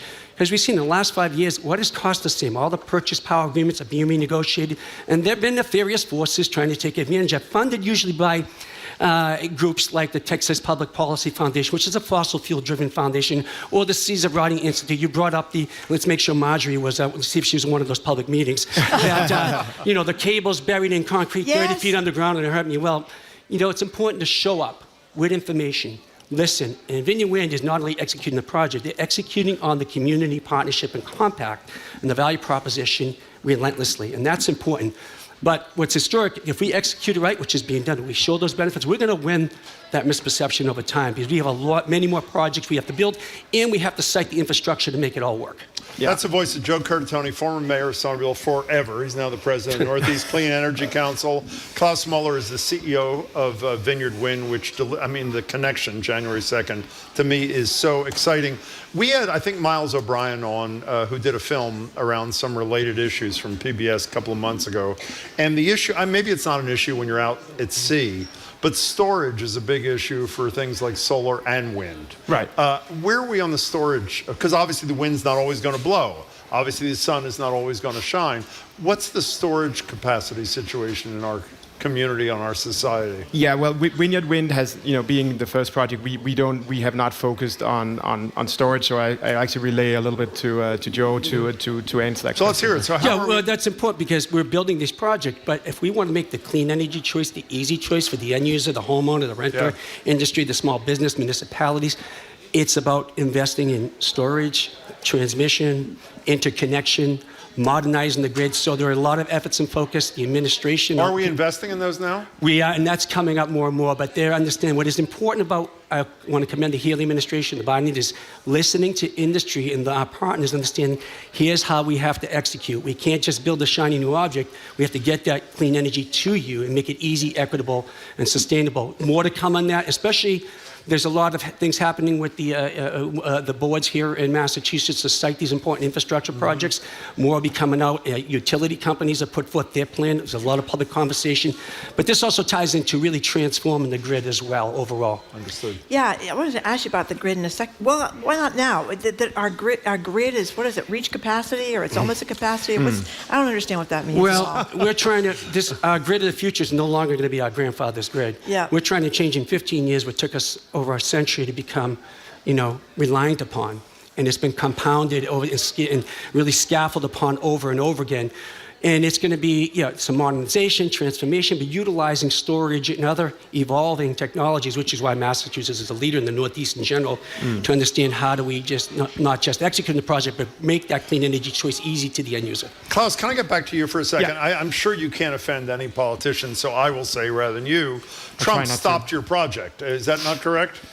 Well, yes, he did. I'll say it, Jim. Okay, Joe Curtatone. He clearly didn't stop us. We're here, right? Other obstacles. I think there's your parent company. I think was involved in another wind operation in our region that's at least on hold. Inflation, supply chain issues. What are the greatest obstacles to there being more vineyard winds in the immediate future? Yeah, look, I'm not gonna hide the fact that 2023 has been a bit of a down year for offshore wind. Standing here as the CEO of Vineyard Wind, I'm of course proud of the milestones that we've achieved.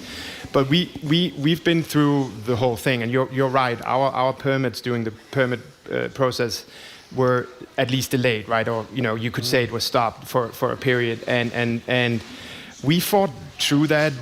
That's in the history now. But I think that's really one of the points I want to address. That the predictability of the permitting process is so crucial.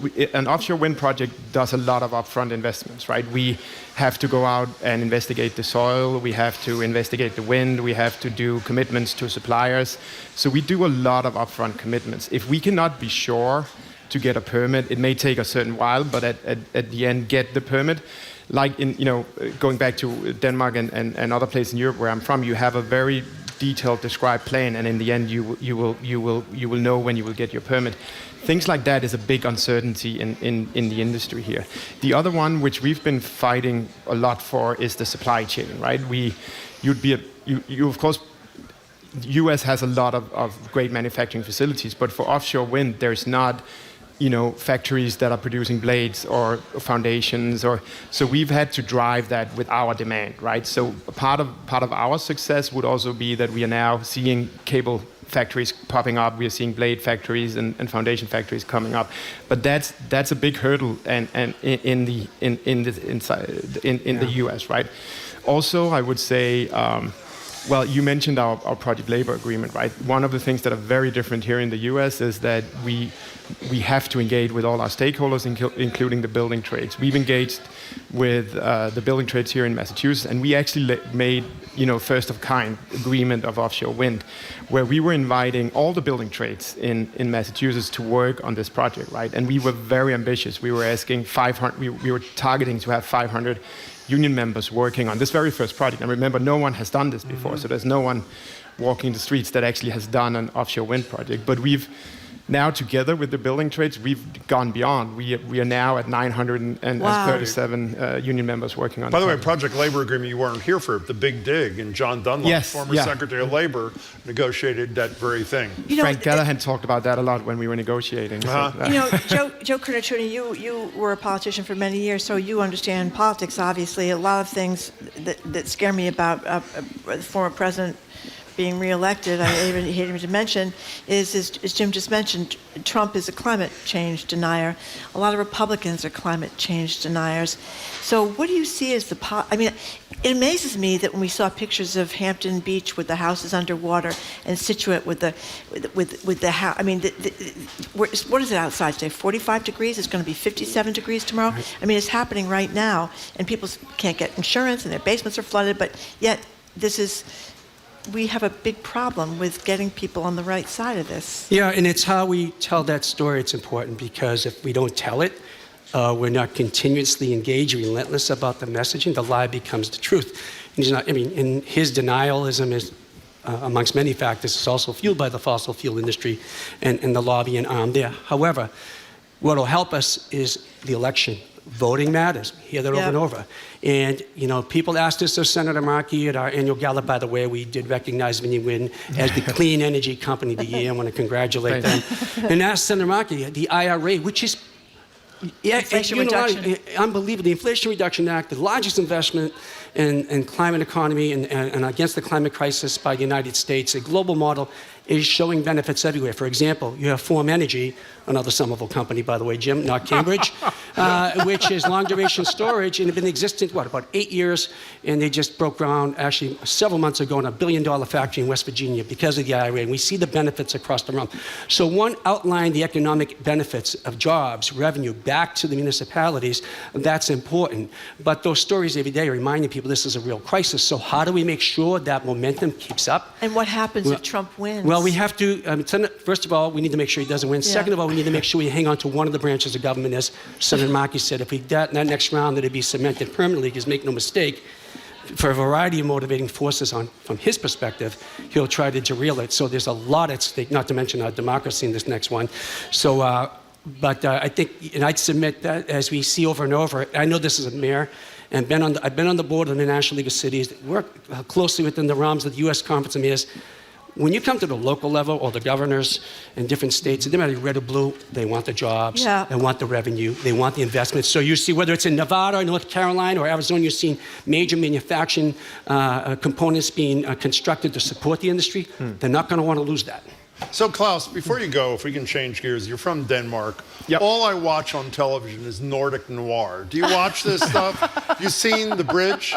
Yes. How great is The Bridge? It's good. It's so exciting, I think. Yeah. Do you watch Nordic noir? Or you just like being nice to me? No, I do. I don't see it as Nordic noir. I just see it as, usual shows. Right? So I do. But my favorite is the one called Borgen, which is a political series. So I one of the like greatest ever. Yeah. Even though season 3 is not quite as good as the No, I first agree. two. Congratulations Thank you so on much. what happened last week, and good luck in the next year. And Joe Curtatone, good luck with Great the to see you all. organization. It's Thanks great for to see having you us. both. Yes, thank you so very much for coming in. It's so good to hear some good news on this front for a change.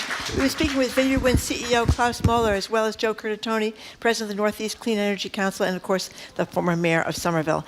After a quick break, 2 local professors who turned their focus to the rich lyrical and musical catalog of Taylor Swift.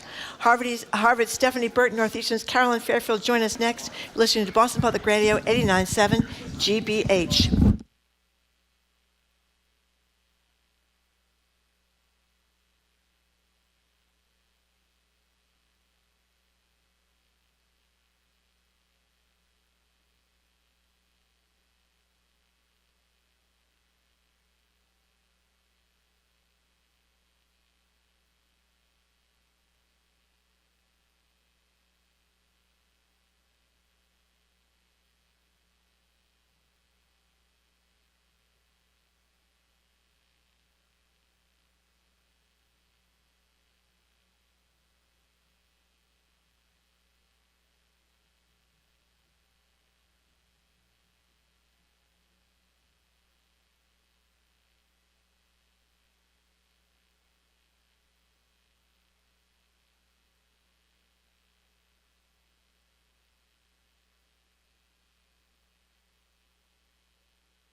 Welcome back to Boston Public Radio. Marjorie Egan, Jim Browdy, live at the library, streaming at youtube.com/GBH News, facebook.com/GBH News. Next Tuesday, we're back at the library. Mayor Wu joins us for an hour of Ask the Mayor.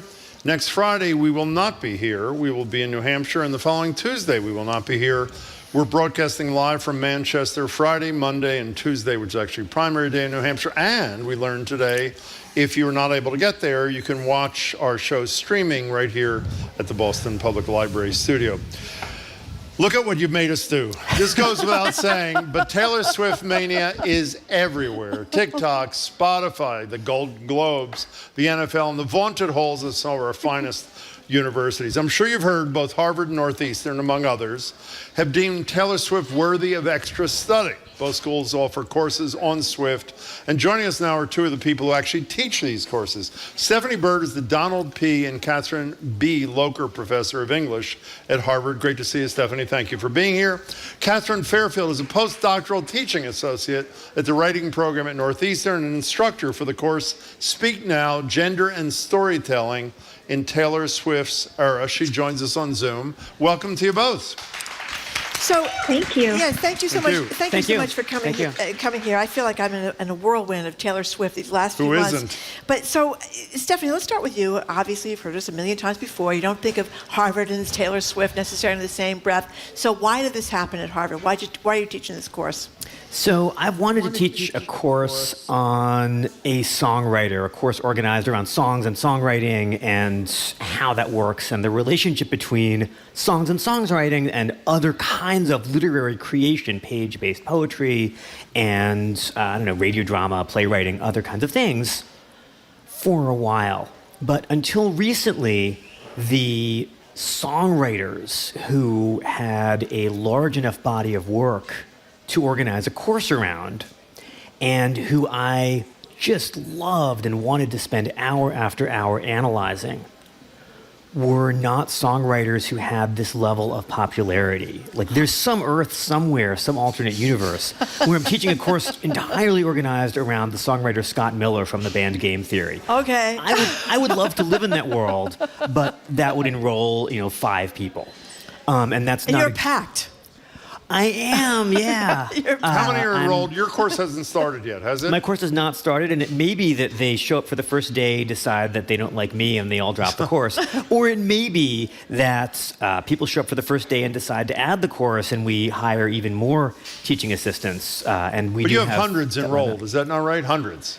As of this morning, it was 271. Can and we you expect believe that. it? Wow. Of course I can believe it. Wow. Wow. I'm excited, and I'm excited because I love Taylor Swift songs, and I look forward to teaching a songwriting-oriented course around a songwriter whose work I love that people want to take. But I also look forward to putting in front of this classroom, in front of people who are here, a whole bunch of other kinds of literary works that some of which are older, some of which are other kinds of literature that they may not all be really into. I think about Taylor Swift all the time. I think about Alexander Pope, the early 18th century poet, with some regularity.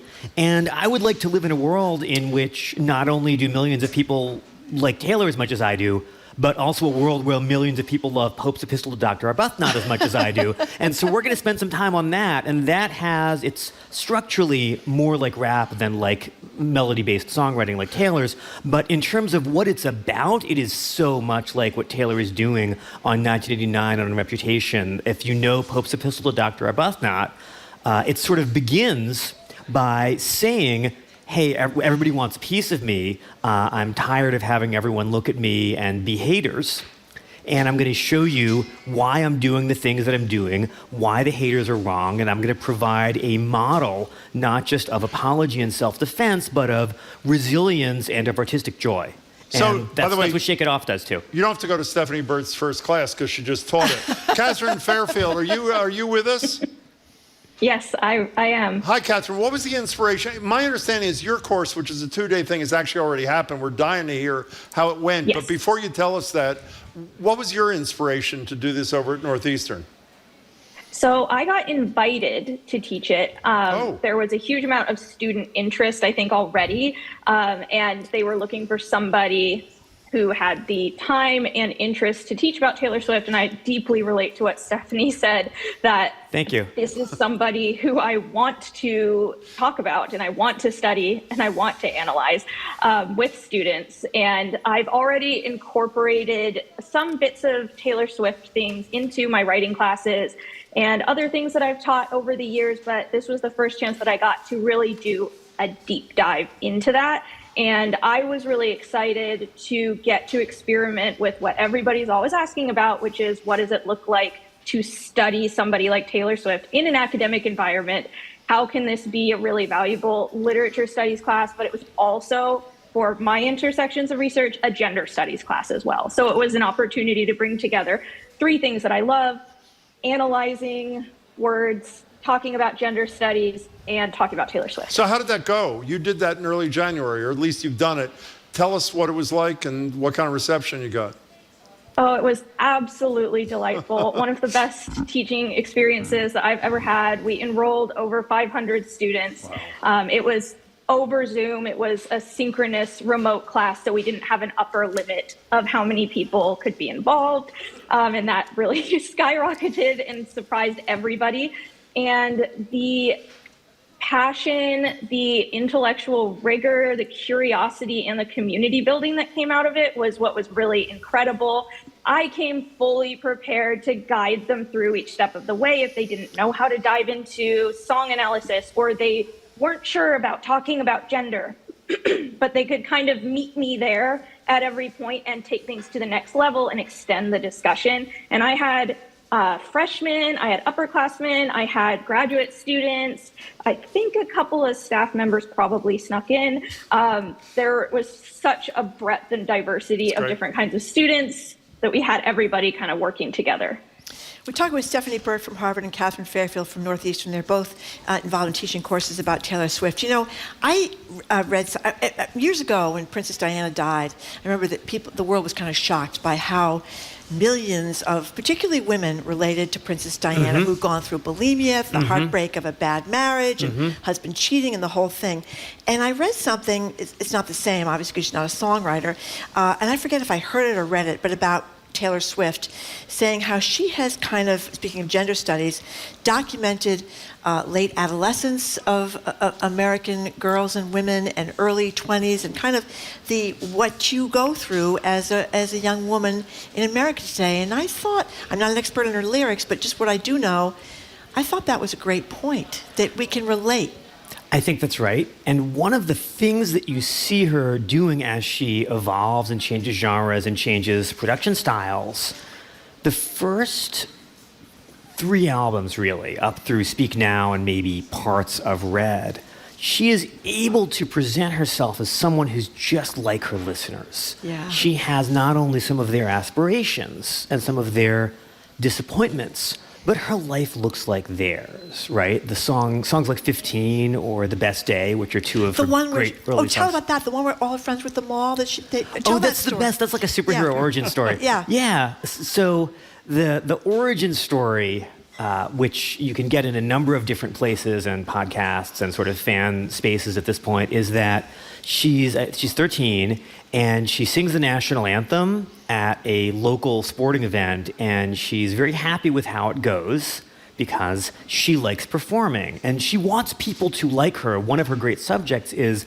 I want everyone to like me and I'm figuring out what to do if they don't, which as someone who likes attention, I can relate to, although I'm not much of a songwriter either. But so she does this, and she calls her friends from like 7th or 8th grade and says, want to go to the mall with me? And they all say, no, I'm busy. And so her mom, Andrea, says, I'll take you to the mall.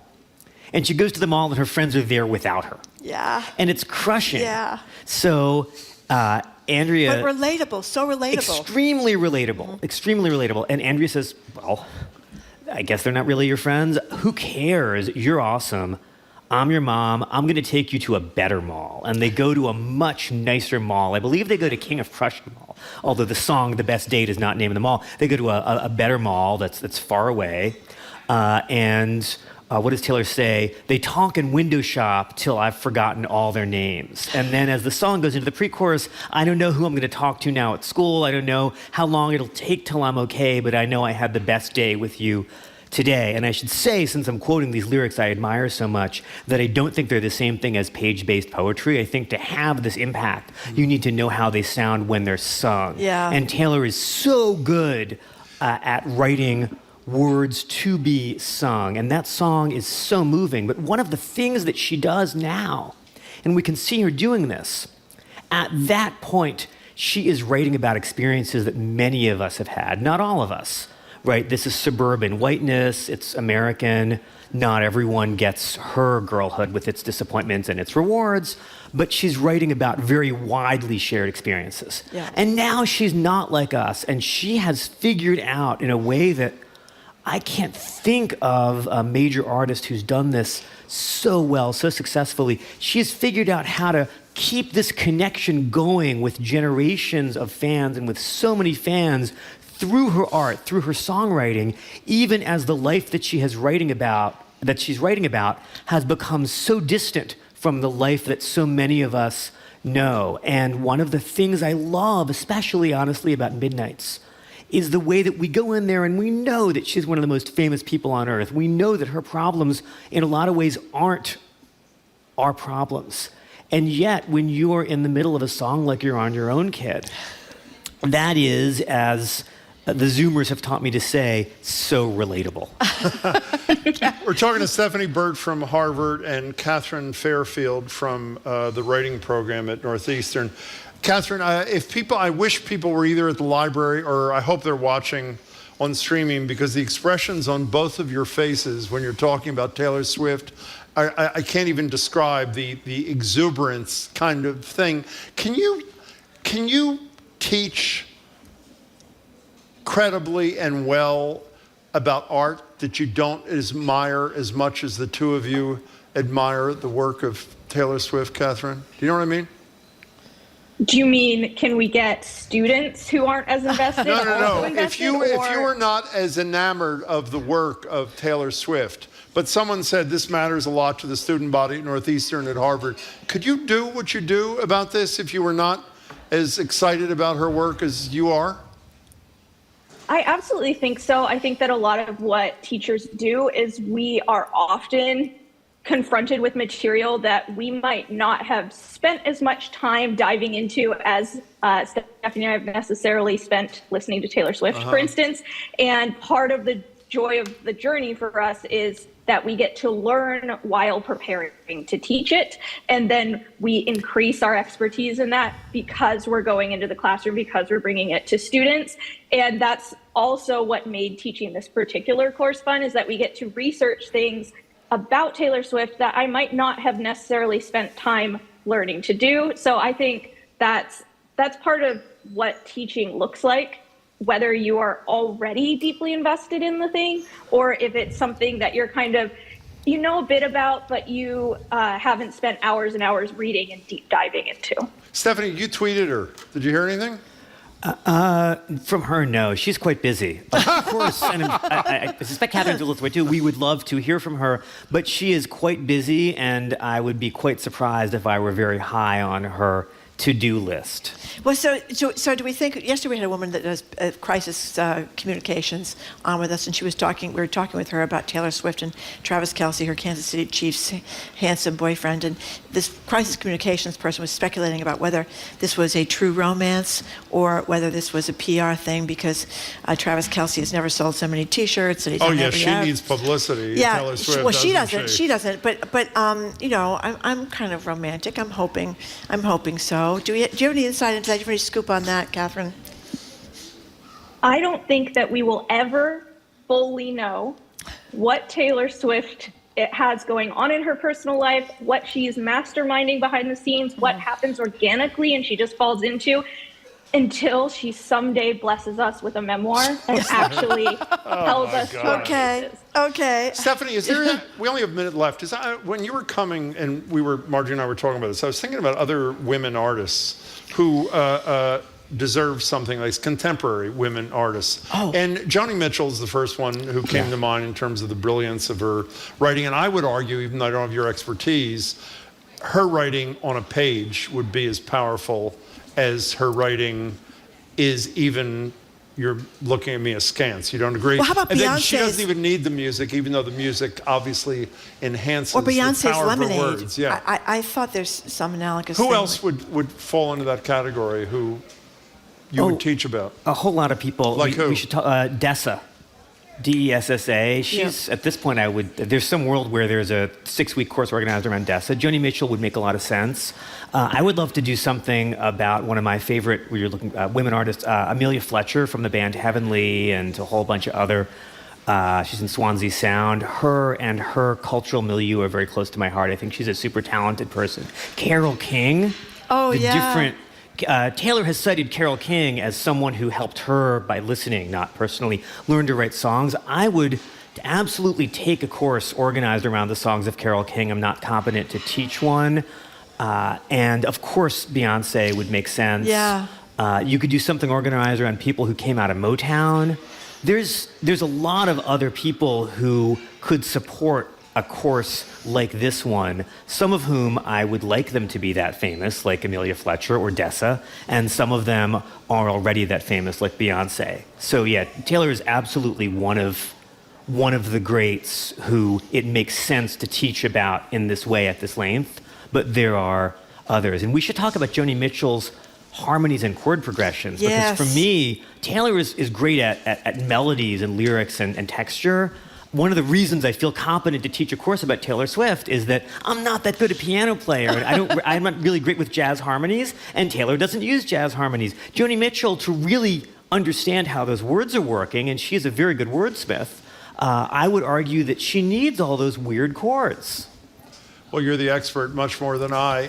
This is terrific. We're really glad to meet you both, and thank you so much. I'm glad your course went well, Catherine, and good luck with yours, Stephanie. Thanks so much. Thank you so much. Thank you both very much Thank for you. being here. We've been speaking with Catherine Fairfield, a postdoctoral teaching associate at the writing program at Northeastern and instructor for the course Speak Now, Gender and Storytelling in Taylor Swift's Era. We've also been speaking with Stephanie Burt, professor of English at Harvard. She's also a writer of poetry. Her collections include books include We Are Mermaids, After Callimachus, and Don't Read Poetry, a book about how to read poems. Thank you both very much Thanks for coming so much. in. After a quick break, the next pillar of youth to fall to the helicopter parents, apparently it's sleepovers, or maybe sleep-unders as they're called now, and mom comes to pick you up at midnight. Where are you in 2024 on sleepovers for your kids? Call or text 877-302-301. That's correct. 8970. We've only been doing this 877-301-8970. You're listening to Boston Public Radio, 89.7 GBH, broadcasting live from the Boston Public Library, streaming at youtube.com/GBH News and facebook.com/GBH News.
Welcome back to Boston Public Radio. Marjorie Egan and Jim Browdy were live at the library, streaming YouTube and facebook.com/GBH News.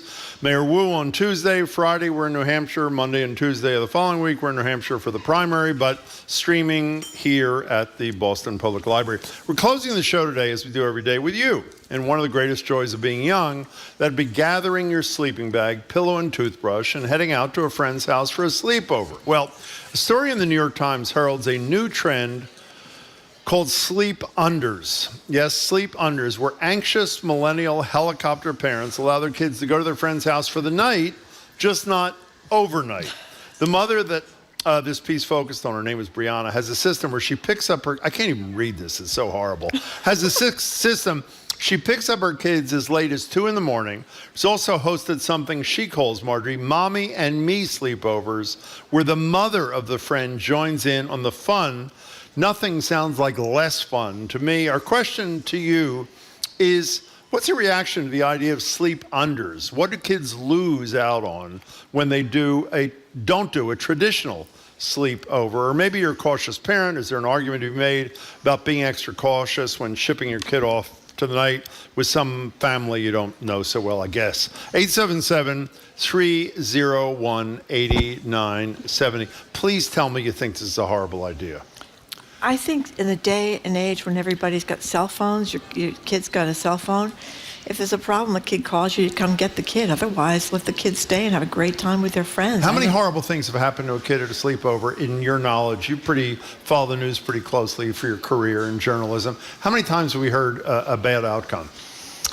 I've never heard of one. Nor have I. And Yeah. the notion, this stifling of independence and creation of anxiety in a little kid who has gone to a sleepover at a friend's house is unbelievable to me. And you add that, by the way, while we're talking about these sleep unders, I even hate the term. It's just, and they're also called, what is the other expression they use for these things? What is this thing? Sleep unders or something like that? No, the sleep under is what I mentioned a minute ago. They're also called lateovers. Oh, lateovers. Lateovers. So, but parents come and pick you up. There's another story which we're not going to talk about because it's too aggravating to me. In the same sort of helicopter-y sort of way, there's a magazine called Intelligent. It's an online magazine, and they did a survey of 800 people. I hope this is created. Did you read this thing, Marjorie?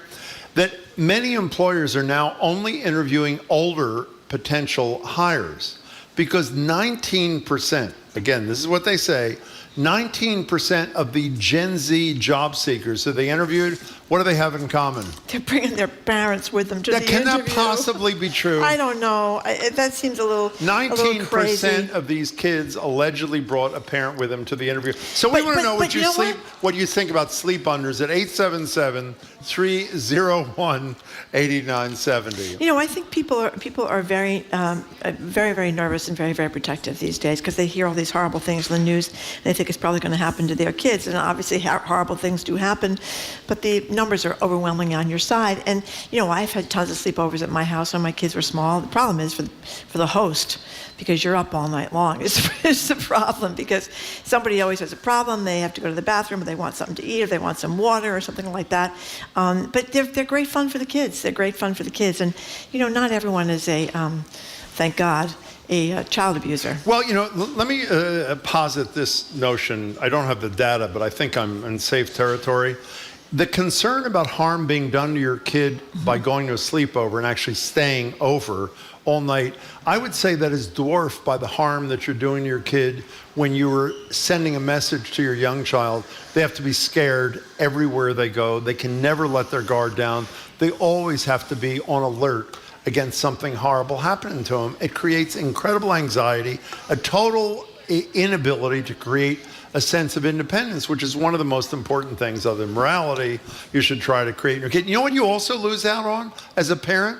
A night where you don't have to take care of the damn kid. I'm serious. You get a little freedom because the kid's Sleep at somebody late else's in the morning. house. Yeah. 877-301-8970. They're called sleep unders. Laura from Maynard, thank you for calling. Hey, Laura. Hi, can you hear me okay? I'm in the car. Perfectly, yep. Okay, awesome. So I'm the parent of a young kiddo, and he's been having sleepovers since he was about 4. I think he's an only child. And when I was growing up, we were Generation X and totally free range. We had a million sleepovers. So we've allowed it for him. And to hear it from him, because we ask him all the time, like, why do you love to do these sleepovers? And he's like, I just want to wake up with a buddy, you know, nearby. Which, from his perspective, is wonderful. And Jim, I agree with you. I think that the kids should be allowed. However, I do think that you should be responsible about how you go about it. You should meet the parents. You should probably go to their house at least once. I agree. You know, but there's steps to take there. But I had this, I didn't even think about this line of thinking until we were in the playground when he was in like 2nd grade or something, and he just made a new friend, and we're standing in line to go into school. And I asked the parent of the kid he wanted to have a sleepover with, who was new. Like, she hadn't been to our house before. You know, would your kid like to have a sleepover? And she looked at me and she was like, absolutely not. And I was sort of said, okay, that's fine. You know, why? And she's like, well, in my line of work, it's just, my child's never going to have a sleepover. And I was super curious. I was like, what line of work are you in? Like, why do you feel that? And we're surrounded by children, and they're all listening to us, which was odd. And she said, well, I'm just worried about human trafficking. And I had nothing to say to that, because I didn't really know how to Oh, wait. respond. What's the line of work she's in? What does she do? She never told me. Oh.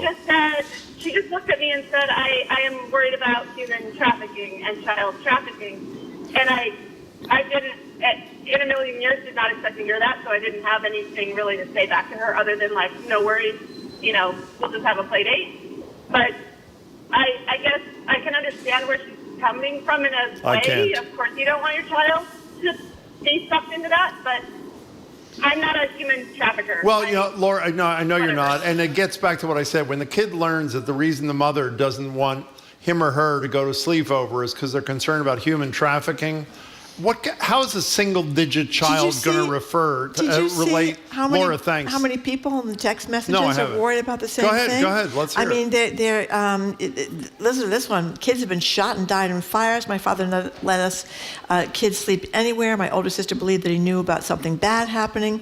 This person above it is talking about sexual molestation. Doesn't make the news until it becomes a huge problem. If you haven't been in this position, you don't know that the child will not call home. Being told someone will be killed if they do. I mean, boy, I think the worst case scenarios here are all over the text messages. So I think people are pretty suspicious of their neighbors. Well, in all fairness, I'm not supportive of their position. The reason they don't have the time to take their kid to a sleepover, the people you just read, is because they're busy going to their kids' job interviews. That's why. I'm serious. Can you imagine the fear that even if it's unintentional, you put in your child when you're worried about your child being human trafficked? And was it Laura, whatever the woman's name was who just made that great first call, of course you check out the other family. And we made fun of this years ago. I don't know if you remember this, when it first came up in the culture, when the feeling was you should ask the other family whether they have guns in their house. A lot of people are And if you're texting not that. comfortable with that, I totally am into that. Yep. And if you don't want your kid in a place with a gun, which I wouldn't want my kid to be, that's a whole different deal. But once you've done the vetting, let the kid live its life. And the other thing is when you look at and you study, sexual abuse, it's usually a grooming kind of situation. Mm-hmm. It doesn't go from 0 to 60, not usually. I mean, I'm sure there are exceptions, but there's usually a lot of grooming that goes on before these kinds of things. Did you go to sleepovers when you were a kid in Fall River? Yes. You did? They were great. And my kids all went to sleepovers, and I had sleepovers at my house. Somebody else says bad things can happen at 7 p.m. Let kids be kids. But there are a lot of people who, and somebody else, Jason in Plymouth, makes a great point. We constantly have my daughter's friends sleeping in our house and our kids at theirs. It's part of being a kid, teaches them perspective on how other families live and gives them a bit of independence. But she said they do have one child whose parents are completely against it, and they're not sure why, but they are. So anyway, there's a lot of concern about, I remember years ago when I was still at the Herald and there was a spate of these child abductions, and everybody was hysterical about child abductions or daycare stuff. And when you looked at the numbers, it almost never happens. It's usually within the family, the child knows. So that's something to keep in mind. Well, it's not usually a stranger. As we know, you can't take an apple on Halloween. Why can't you take an apple? Fears of razor blades. How many razor blades have ever been found in an apple? I don't think any. Any. Hillary from Sharon, thank you for calling. Hi, Hillary. Hi, how's it going? Thanks so much for taking my call. I had to jump in. Mm-hmm. I don't think that there's necessarily a helicopter parent component to this, although I'm sure it applies for some people. So I have two daughters. They are third grade and kindergarten. So this is a population that is just coming out of the pandemic. Mm-hmm. You think about their age range for the last 3 years, so 9 and 6.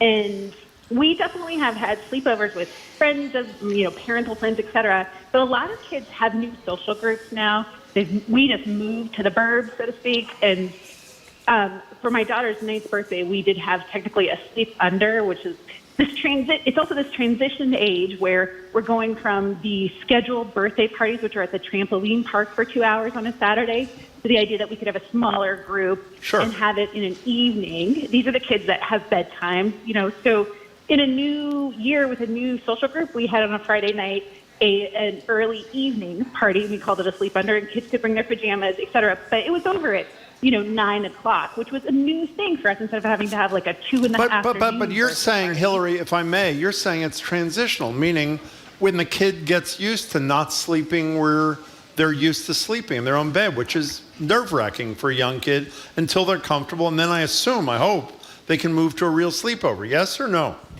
No, No, I'm not saying that. I'm Oh, saying I'm sorry. that it's more about getting to know a group of people, and there's this, we've come out of not being social for a couple years, I see, having okay. this interim term that allows this idea of like an earlier evening get-together for this age range that's just starting to do that. I would never in a million years have this idea where I can do a 2 a.m. pickup or something. Like, that's a sleepover, in my opinion. That would happen. But it's just the idea of talking with parents. We're having an evening get-together for these age ranges who might not have been doing that beforehand. Got it. That's excellent, Cole. Thank you very much. Zoe posits a question here, our colleague. So do the no sleepover cohort not send their kids to sleepaway camp either? How about that?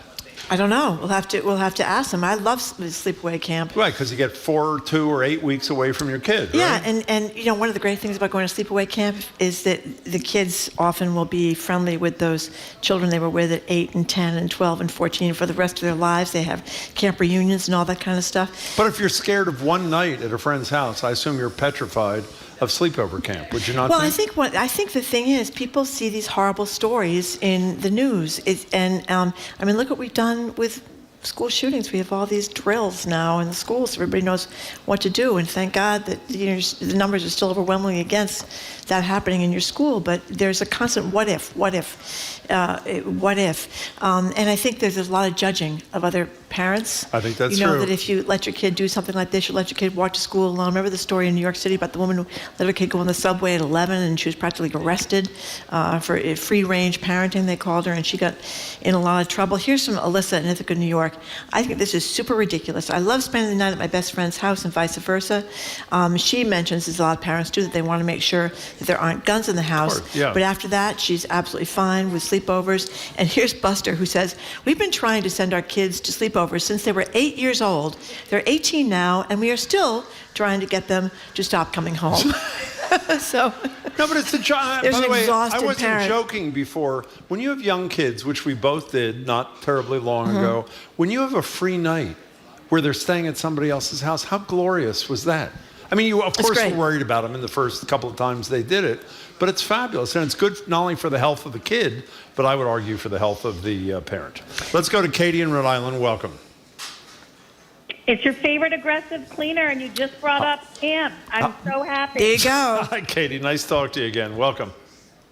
Well, I went to Camp Fuller in Rhode Island my entire life, and I was literally thinking what you just said.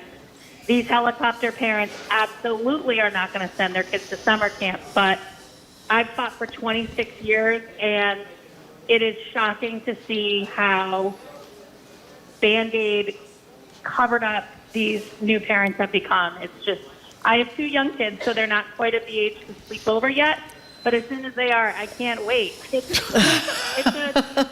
a wonderful thing, and it's clearly, if you are not comfortable with your children's friends' parents, that's a problem. Of course, that's a whole different kettle of fish. I'm not, if there are objective reasons why you're not comfortable having your kid at a particular family's house, of course your obligation is not to send them. But I'm talking about when all Starting things in are fifth fine. grade, Starting in 5th grade, my parents sent me to summer camp for the whole summer. Well, how old were you? 5th grade. 5th grade. Well, that was about the time I went too, for 8 weeks to Maine. Hey, Katie, thank you for the call. As always, we appreciate it. A lot of parents are texting and saying that the reason they pick up their kids late from sleepovers is because their kids need 10 hours of sleep and they can't bear the grumpiness of the next day. So that's, fine. If your kid can't sleep and is up all night and it ruins the whole Saturday, I guess that makes some sense. Really, I mean, it's such an important part of growing. I mean, I had, as you know, an overly protective mother, single mother, only child.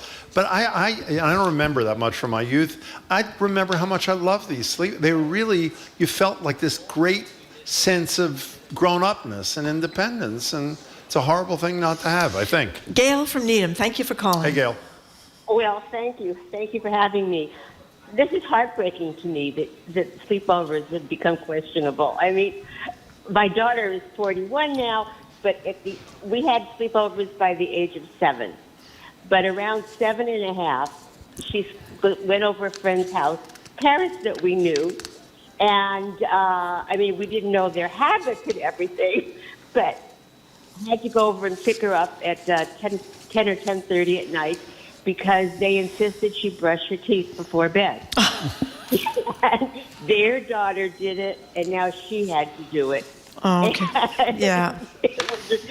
We had to go get her because she just didn't know what to do with that. That's a pretty great story. Gail, Yeah. thank you for I think the you let call. the We cavities appreciate it. go for one night. Anyway, we are done. Thank you very much for listening to another edition of Boston Public Radio. Thank you to the people that came down to the Boston Thank Public you all for Library. We have a coming, yes. podcast, Boston Public Radio, which you can keep up with.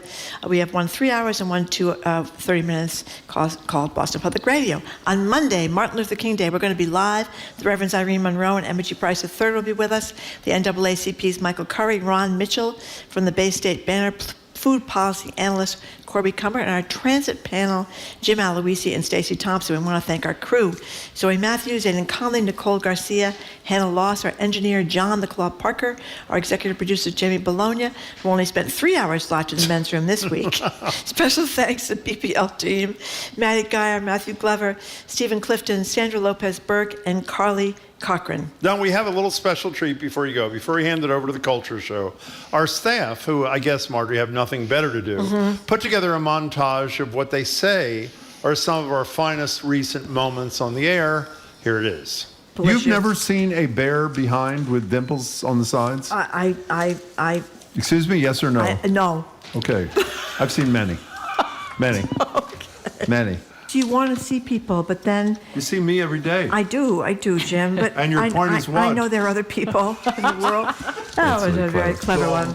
I don't mind people being like, Jim is so whiny today. I don't like this word. I don't like I that. don't, I'm going to be this. honest. I don't like that. Honesty is a good thing. I mean, to have that Stop much. with the run. in- Hooga. There's Higa. And someone else is looking forward to reading Jim Browdy's forthcoming memoir, Member?